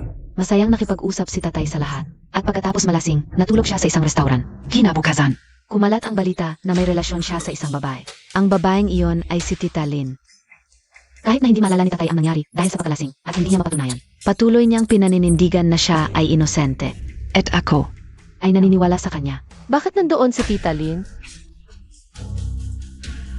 Sabi niya, pumunta siya para bisitahin ang kamag-anak, pero hindi niya ito nakita. Kaya nanatili siya sa restaurant. Nang gabing iyon, habang papunta sa kanyang kwarto, ay nasalubong siya ni tatay. Nanay, hindi ba't parang napaka-coincidental ng lahat ng ito? Hindi naman ito maaring ipagkalat, kaya walang nagsiyasat ng mabuti. Baka. Nagplano lang siya kay tatay para makapasok sa bahay at mabuhay ng maginhawa. Pero bakit hindi siya nasikap na makuha ang atensyon ni tatay sa loob ng maraming taon? Ano ang pakay niya sa pagpasok sa bahay? Nanay, kailangan pa nating siya sa atin ito. Marami talagang kahina-hinala dito. Papayagan ko ang tatay mo na magpadala ng tao. Para siya sa atin ang kanyang pinagmulan. Umalis na si Tita Lynn sa bahay. Nanay, uwi muna ako. Kapag may nalaman ako, sasabihin ko sa iyo.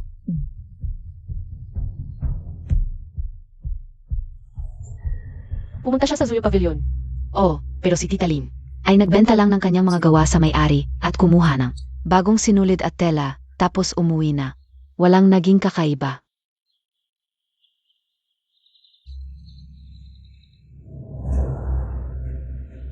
Ang mga ito ay walang pagkakatulad sa kakaibang disenyo ng pabango. Puro karaniwang disenyo lang.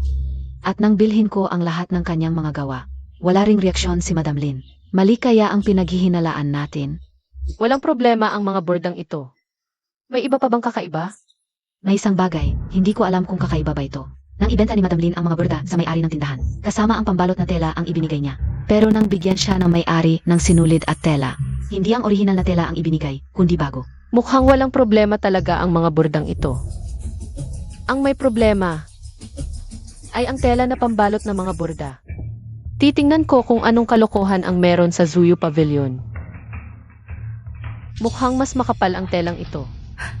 Dalawang telang pinagdikit pala ito. Mukhang nasa pagitan nito ang itinago. Pero naikuha na, malamang noong una pa. Ang papel na may tatak ng ama, ganito rin ang paraan. Naipadala ni Madam Lynn sa labas ng mansyon. Kumusta na ang plano? Nakuha na ng ating mga tao ang ina ni Wang Dalong. Matibay na niyang sinisisi ang ikatlong prinsip. Hindi magtatagal, ang General's Mansion at ang ikatlong prinsip ay magiging magkalaban at mawawalan ng suporta ang prinsip. Hindi na siya makakaupo sa trono. Siya kaya ang tunay na mastermind. Magaling kung hindi lang nakuha ang liham na iyon. Matagumpay na sana ang ating plano. Sino siya? Basta, gusto ko lang siyang mamatay, opo, aking Panginoon. Gagawin ko ang lahat. Malapit ko nang mahanap ang salarin. Zeno? Sinong nandiyan? Guvat iya. Habulin. Bilisan niyo. Hindi mabuti, anak. Nag-dismiss si Binibining Zhong at pumunta sa Zuyo Pavilion. Ngayon ay hinahabol siya ng mga guwardiya. Hindi. Hindi siya masasaktan.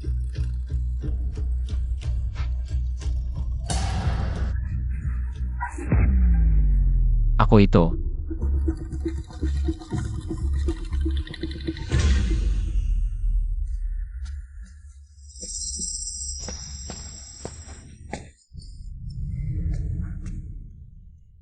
Bakit mo ginawa mag-isa ang mapanganib na bagay na ito?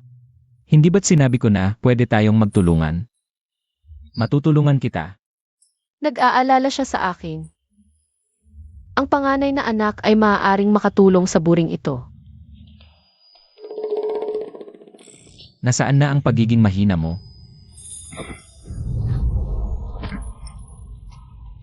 Anong ginagawa mo? Ganyan ang sugat mo sa binti, makakalakad ka pa ba? Saan mo ako dadalhin? Palasyo ng Jin.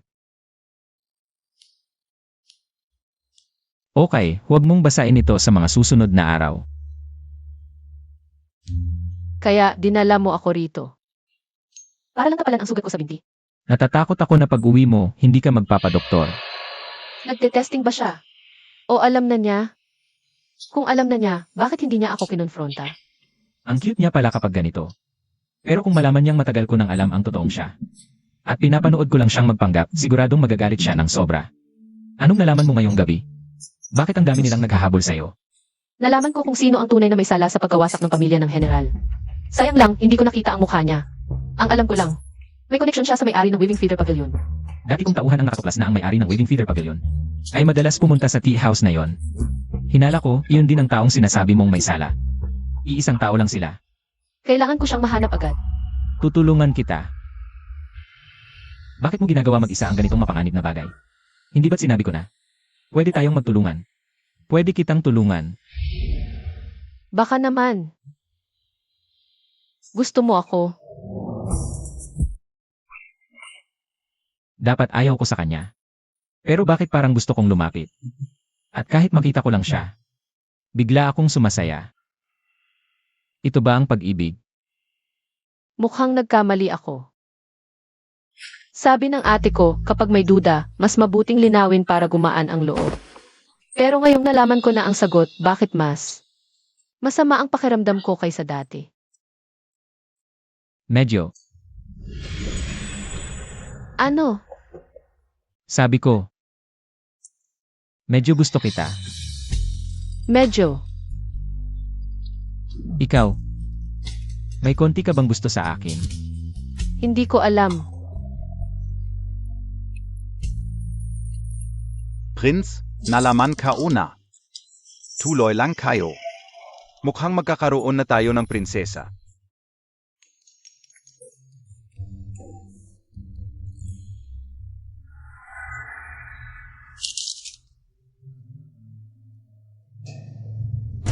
Pana.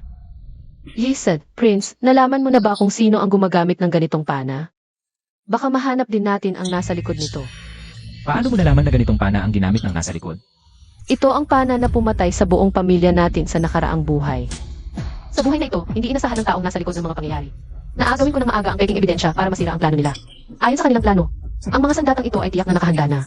Ang makakapag-imbak ng maraming sandata ay tiyak na isang taong may mataas na posisyon at kapangyarihan. Siya ang pinakaangkop na magsiyasat nito. Ang prinsipe ay kailangan lamang magsiyasat. Ang iba pa, wala na akong masasabi. Huwag kang mag-alala. Tiyak na tutulungan kitang mahanap ang taong nasa likod nito. Huwag kang mag-alala. Tiyak na tutulungan kitang mahanap ang taong nasa likod nito.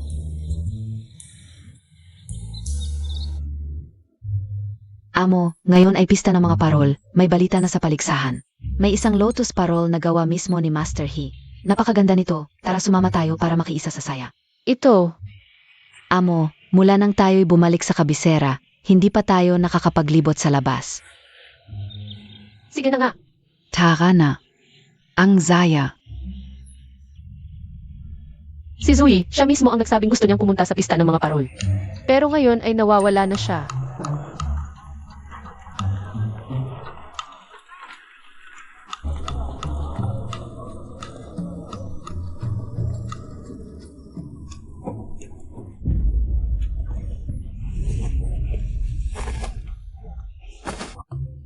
Paumanhin ako.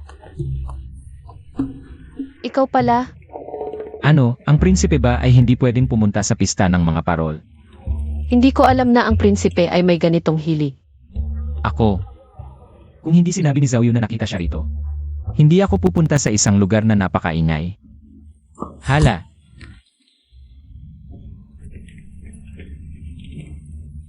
Gusto niyo bang agawin ang parol ko?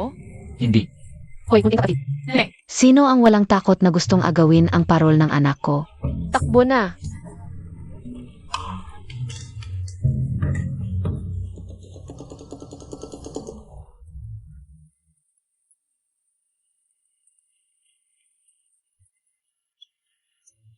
Si Binibining Zong ay hinila ako sa buong daan. At nakita pa ng maraming tao. Baka masira na ang aking reputasyon, Binibining Zong. Hindi mo ba ako dapat bigyan ng paliwanag? Anong paliwanag? Hindi ka naman lumaban. Ikaw, Kahapon ay sinabi mong gusto mo siya, ngayon ay humihingi ka ng paliwanag sa akin. Ang prinsipe ng Jin ay talagang maraming pag-ibig. Binibining Zong, dapat mong panagutan ako. Ang prinsipe ay laging ganyan, maraming pag-ibig sa lahat. Maliban sa iyo, prinsipe, ano pa ang mayroon sa iba? Naku, nakalimutan ko ang kanyang kasalukuyang pagkakakilanlan. Kung ngayon ko sasabihin na matagal ko nang alam ang kanyang lihim, baka takasan niya ako. Iefi, kahapon ay sinabi ng prinsipe. Muntik na, halos mabuko ang pagkakakilanlan. Ang prinsipe? Anong nangyari kahapon? Kahapon. Nakita ko ang prinsipe at isang babae sa gubat. Nag-aaway. Ay. Nakita mo. Bakit? Mahirap bang sabihin ng prinsipe? Siya. Siya ang taong gusto ko. Pasensya na sa abala, sana'y patawarin mo ako, Binibining Zong. Kung gusto niyang laruin itong role-playing game, hanggang ngayon ay ayaw pa rin magpakilala. Wala akong magagawa kundi samahan siya. Maaga na, hindi na kita abalahin. Hala.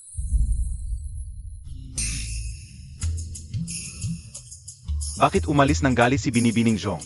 Bakit ka nandito? May balita mula sa palasyo. Handa nang humingi ng basbas sa emperador ang ikatlong prinsip. Ang pinag-usapan ay si Binibining Zong. Ano? Siya ang taong gusto ko.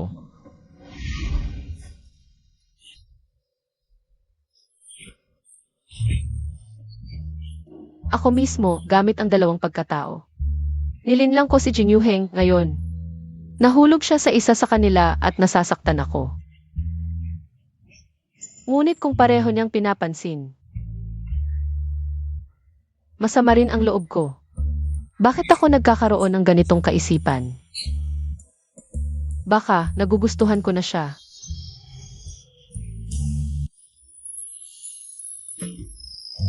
Imposible, paano ko siya magugustuhan?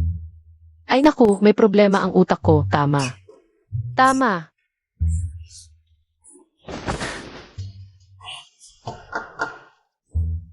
Sino yan?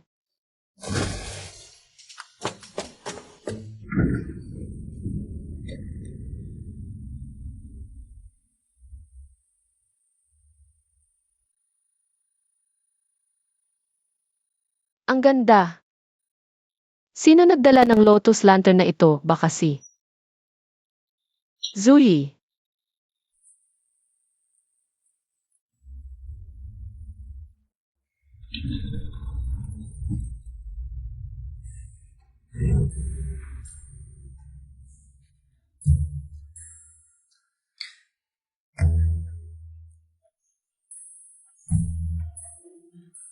Amo, bakit ang laki ng mga mata mong namumugto?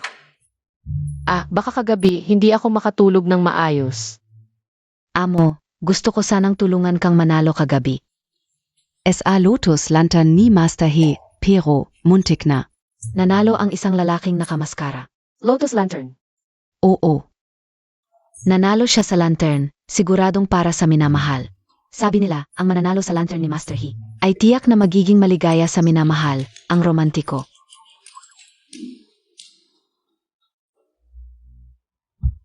Ang Lotus Lantern ni Master He, bakit nandito? Kung sasabihin kong nakita ko lang sa daan, maniniwala ka ba? Baka ang prinsip ng Jin, kagabi pa kayo. Huwag kang magsalita ng walang basehan. May galing sa palasyo para sa inyo. Hinihiling po kayong pumunta sa harapan agad. Nakuha ko na. Mauna ka na. Opo.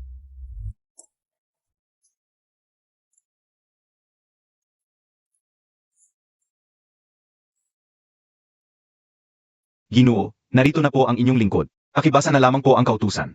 Mukhang may kinalaman ito sa akin. Sa ngalan ng langit at ng emperador, ito ang kautusan. Hala, ito pala ang kautusan ng pag-aasawa. Kanino ako ipapakasal ng emperador? Ano ang mangyayari kung tumanggi ako? Maaaring madamay ang aking pamilya. Parehong-pareho din kung tatakas ako. Baka pwede akong magpanggap na patay para makalaya. Ngayon ay ipinagkakaloob ang kasal sa prinsip ng Jin, upang pagtibayin ang pagkakaibigan ng ating mga angkan. Ang ministro ng seremonya ang magtatakda ng araw para sa paghahanda ng kasal. Ito ang kautusan. Siya pala. Tinatanggap ko po ang kautusan at nagpapasalamat.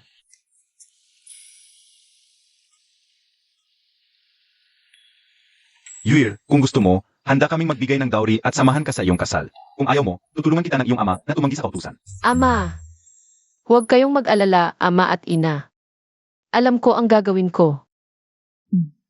Ang sarap ng pakiramdam na may nag-aalaga sa iyo. Kailangan kong maghanap ng lugar para ilagay ang lamparang lotos. Mas epektibo pa ito kaysa manalangin kay Cupid. Sino? Ako.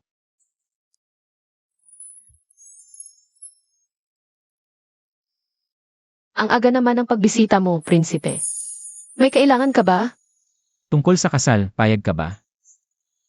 Ako ang humiling ng kautusan sa palasyo kagabi ng biglaan. Kung ayaw mo, hindi kita pipilitin.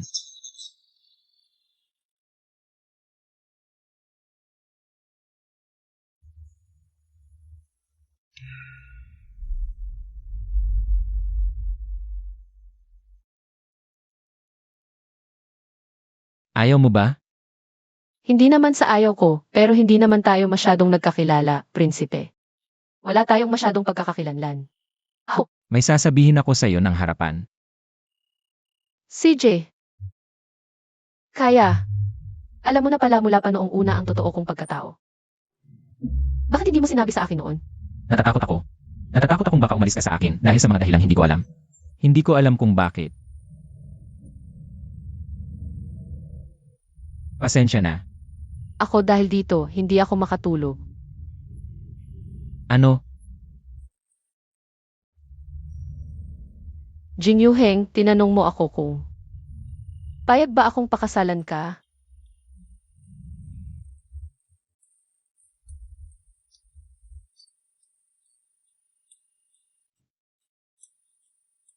Ako.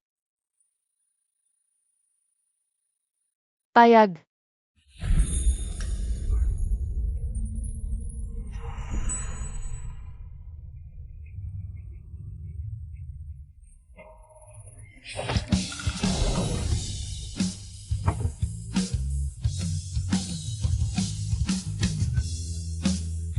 Jiao, hintayin mo ang aking panliligaw. Jiao Minyu. Jiao noong siya ay nagdadalaga. Ang palayang na ibinigay sa akin ng aking ama. Ang taong ito ay nakarinig ng maraming bagay.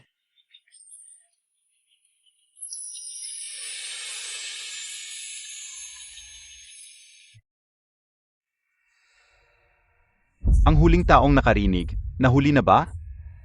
Hindi, ang taong iyon ay may mataas na kasanayan sa martial arts. Ang mga taong ipinadala natin. Lahat ay namatay. Isang grupo ng mga walang kwenta. Kamusta na ang General S. Mansion kamakailan? May mensahe si Auntie Lin, humingi ng kamay sa Emperador ang Prince Jin, para sa anak na babae ng General's Mansion. Ang kautosan ni Zhongling Yue. Ang General's Mansion ay may mataas na kapangyarihan. Hindi ito dapat mapunta sa iba. Maghanda ng karwahe, pupunta ako sa Prince Jin Mansion. Sabihin mo. Gusto kong batiin siya sa kanyang magandang kapalaran.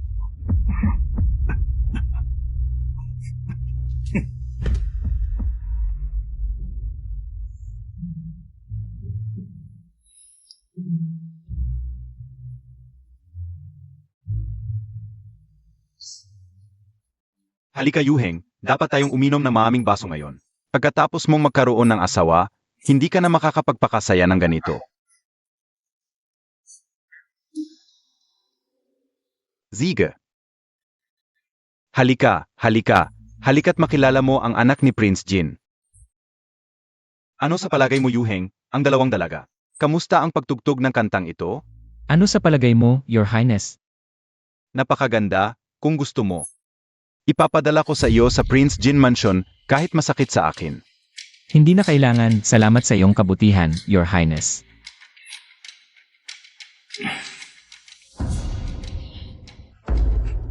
Yuheng, nalasing ka na ba? Alagaan na mabuti ang anak ng prinsipe. Oo. Anak ng prinsipe, nalasing ka na ba?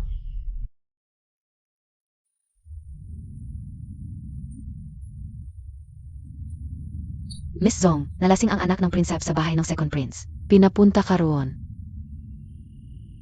Sige, alam ko na, pupunta na ako.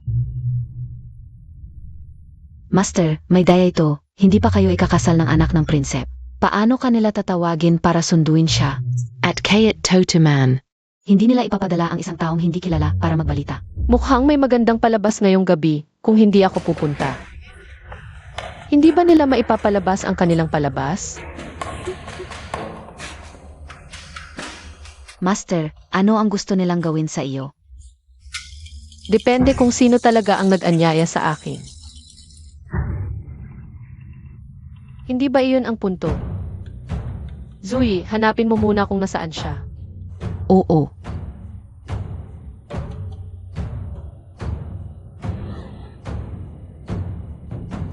Your Highness. Miss Jong, ang gabi na. Bakit ka pumunta dito, Miss Jong? Hinahanap mo ba si Yuheng? Kanina sa piging ay uminom siya ng maaming alak. Dapat nagpapahinga siya ngayon. Dalhin kita sa kanya.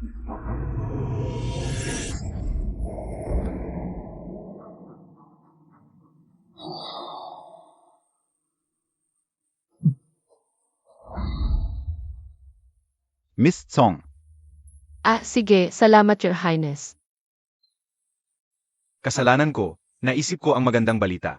Pinainom ko si Yuheng ng maaming baso. Kanina lang. Pinauwi ko na ang mga mananayaw sa palasyo para samahan si Yuheng na magpahinga. Pero hanggang ngayon ay hindi pa rin sila bumabalik. Kanina lang ay napakaganda ng sayaw ng mga mananayaw. At pinuri pa ni Yuheng. Baka naman. Ano? Huwag kang mag-alala, binibining Zhong. Sa katayuan mo, kahit isang prinsip ay maaari mong pakasalan. Kung si Yuheng ay magtaksil sa iyo ngayon, agad akong hihingi ng pahintulo sa emperador para kanselahin ang kasal ninyo. Kung gusto mo, ang posisyon bilang prinsesa ko ay maaari ring. Hindi na kailangan.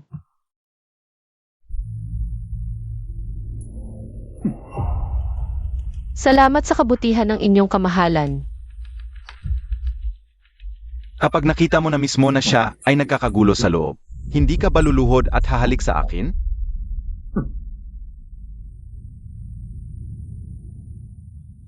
Kung hindi kayo masusuklam, kami pong magkapatid, ay handang maglingkod sa inyo.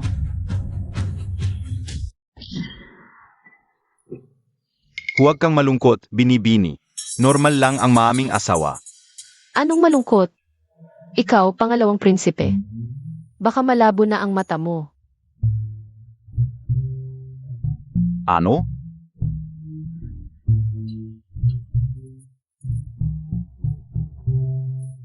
Ay, punong prinsip.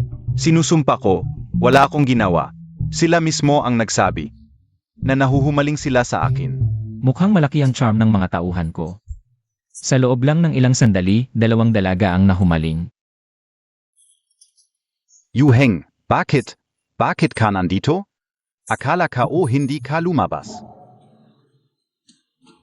Masarap ang mga merienda sa palasyo mo. Nagpahanda ako ng isa pa. Balak ko sanang dalhin sa bahay mo, pero nagkataon na nagkita tayo dito. May nagpunta lang sa akin kanina at sinabing lasing ka na. At hiniling na dalhin kita pabalik. Nagkataon lang na nakasalubong ko ang kamahalan. Mabait ang kamahalan at dinala ako dito para hanapin ka. Ganoon ba? Nagkataon lang na nakasalubong ko si Binibining Zhong. Madilim kasi, kaya nagkamali ako ng pagkakilala. Muntik na nga magkaroon ng hindi pagkakaunawaan. Ngayong nakita na ni Binibining Zhong si Yuheng, hindi ko na kayo abalahin.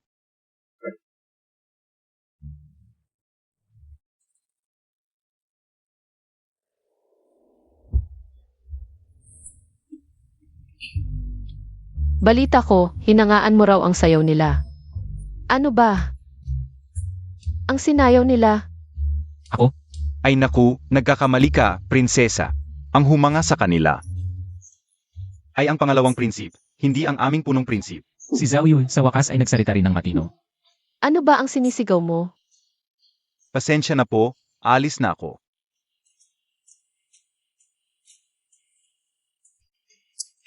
Sage, umalis ka na. Umuwi na tayo.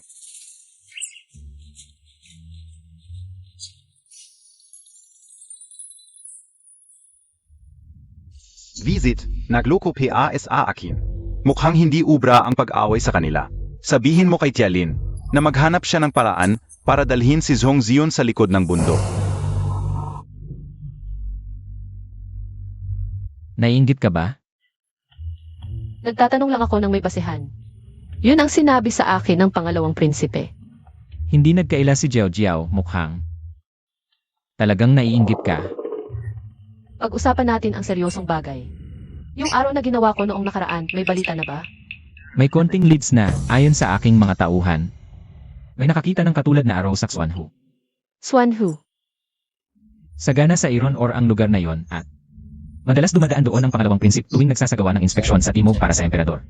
Mukhang may problema ang pangalawang prinsipe. May taong patuloy na nagsisira ng relasyon ng pangatlong prinsipe at ng pamilya ng general. Kung may mangyari sa pangatlong prinsipe, siya ang pinakamalaking makikinabang. Pero kung siya ang mastermind, bakit pa niya? Gustong lipulin ang pamilya ng general?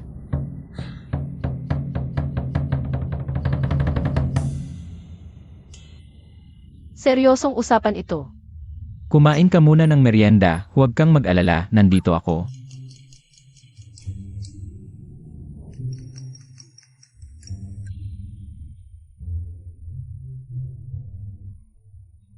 Masarap ba? Hating gabi na, umuwi ka na.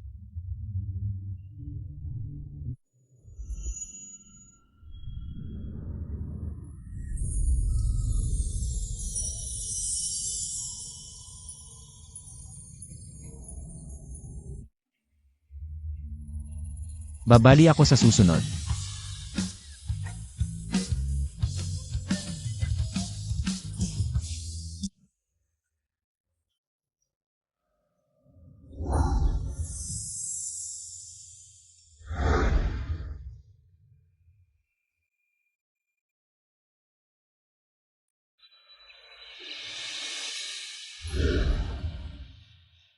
Nahawakan ba ng labi ko ang kanyang daliri? Siguro hindi. Amo, bakit ang pula ng mukha mo? Siguro mainit lang. Nasaan si Ayon? Hindi ba day off ngayon sa paaralan? Tanghali na, bakit hindi pa siya umuwi? Titingnan ko sa paaralan. Esan, UER. Nalaman na ang pinagmulan ni Madam Lin. ano ang nalaman mo, Ina? Dati si Yang. Yaya ng pangalawang prinsip. Kung ganoon, tauhan siya ng pangalawang prinsipe. Kaya ang mastermind ay ang pangalawang prinsipe. Pero hindi ko maintindihan kung bakit niya gustong lipulin ang pamilya ng general. Ako at ang iyong ama ang bahala dito. Malapit ka nang ikasal. Huwag mo nang pakialaman ang mga ito. Huwag mong isiping hindi ko alam ang plano mo at ni ama. Gusto niyong maagang maikasal ako dahil ang kasalanan ay hindi aabot sa babaeng napangasawa ng iba. Di ba? Kung naiintindihan mo, dapat mong sundin ang iyong ama at ina. Kung sakaling mangyari iyon, kahit papaano ay mapoprotektahan ka. Basta't mahuli ang mastermind. Ligtas ang lahat ng miyembro ng pamilya ng general. Ina, may itinatago ba kayo sa akin?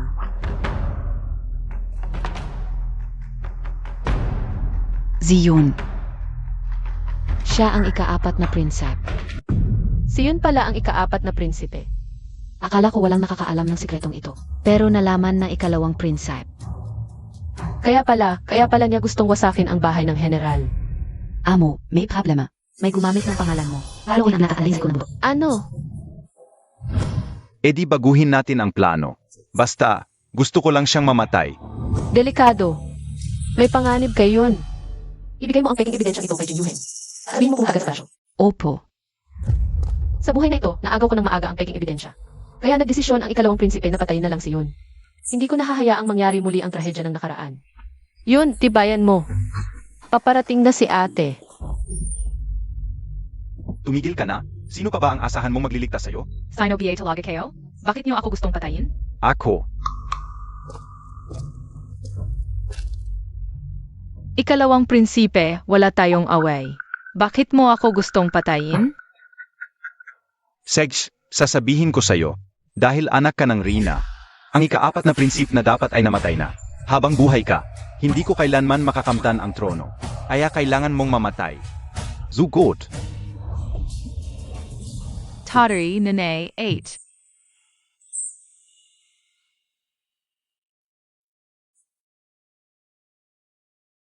Eke, huwag kang matakot. Poprotektahan ka namin. Hindi ko na kayo makikita.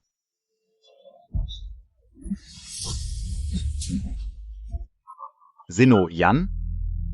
Ikaw, Zhong Lingyue. Anong ginagawa mo rito? Hindi ba't mahina ka at hingal ka agad sa ilang hakbang lang? Yun, kumusta ka? Patay NAAKO. Bakit nandito SI8? Kahit marunong ka ng martial arts ngayon, Mamamatay ka rin dito. Atake! 8. Ingat. Ate ka OBA talaga, tu?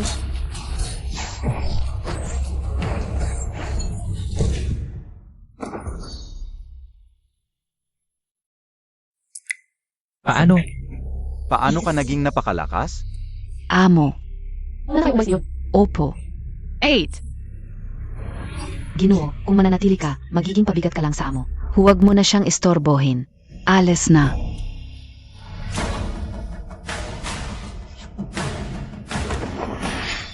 Prinsipe ako. Hindi mo ako pwedeng patayin. Pagpatay sa akin ay may parusang pagpugot ng ulo. Ang ikalawang prinsipe ay naglakbay patimog, pribadong nag-recruit ng mga sundalo, saksuan. Malawakang pagmimina ng bakal, pribadong paggawa ng mga armas. Paano mo nalaman? Hindi lang yan, ang peking ebidensya mo ay kinuha ko. Ngayon, ang liham na iyon at ang ebidensya ng pribadong paggawa mo ng armas ay naibigay na ni Jin Yuheng sa emperador. Kahit ngayon ko palang kitang patayin, walang problema. Putangina Montag. Ano? Ngayon ramdam mo rin ang desperasyong to. Ngayon, ipaghihiganti ko ang pamilya ng general.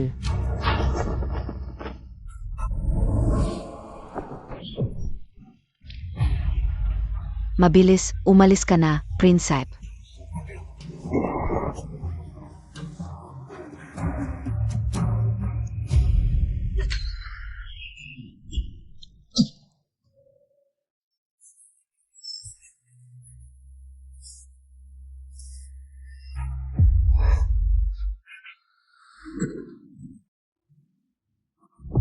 Jin Yuheng. Ayos ka lang ba, Jin Yuheng? Jin Yuheng. Huwag kang umiyak. Hindi ka tinamaan ng palaso. May suot kang baluti sa loob.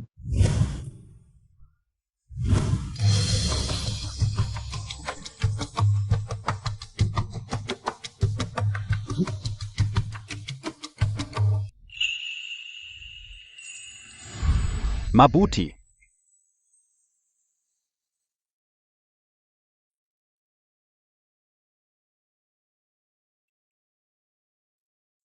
Una, bulaklak na Sagana.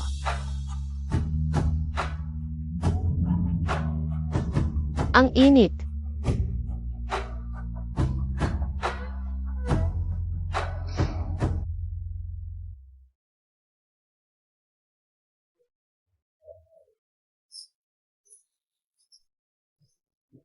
Pangalawa, gintot perang Sagana. Tingnan mong mabuti, Commander, ang fugitive na sinasabi ko sa'yo. Kamukha ba? Siya ang taong mahal ko.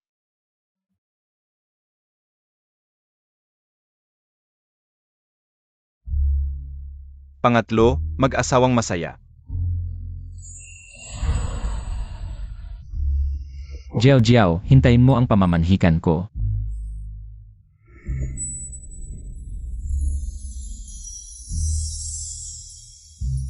Pang-10, kasaganaan at kaligayahan.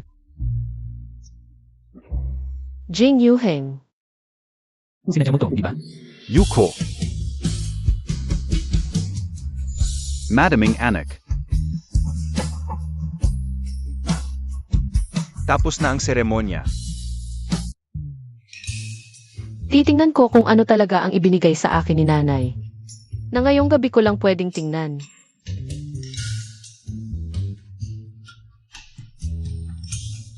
Bakit ganito ang ipinakita sa akin ni nanay?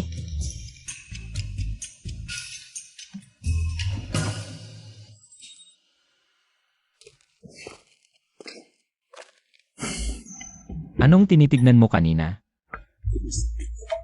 Wala. Talaga?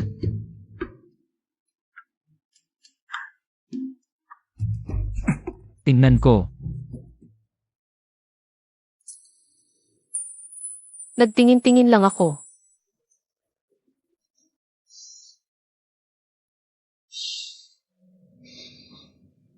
Kung gayon, simulan natin sa unang pahina.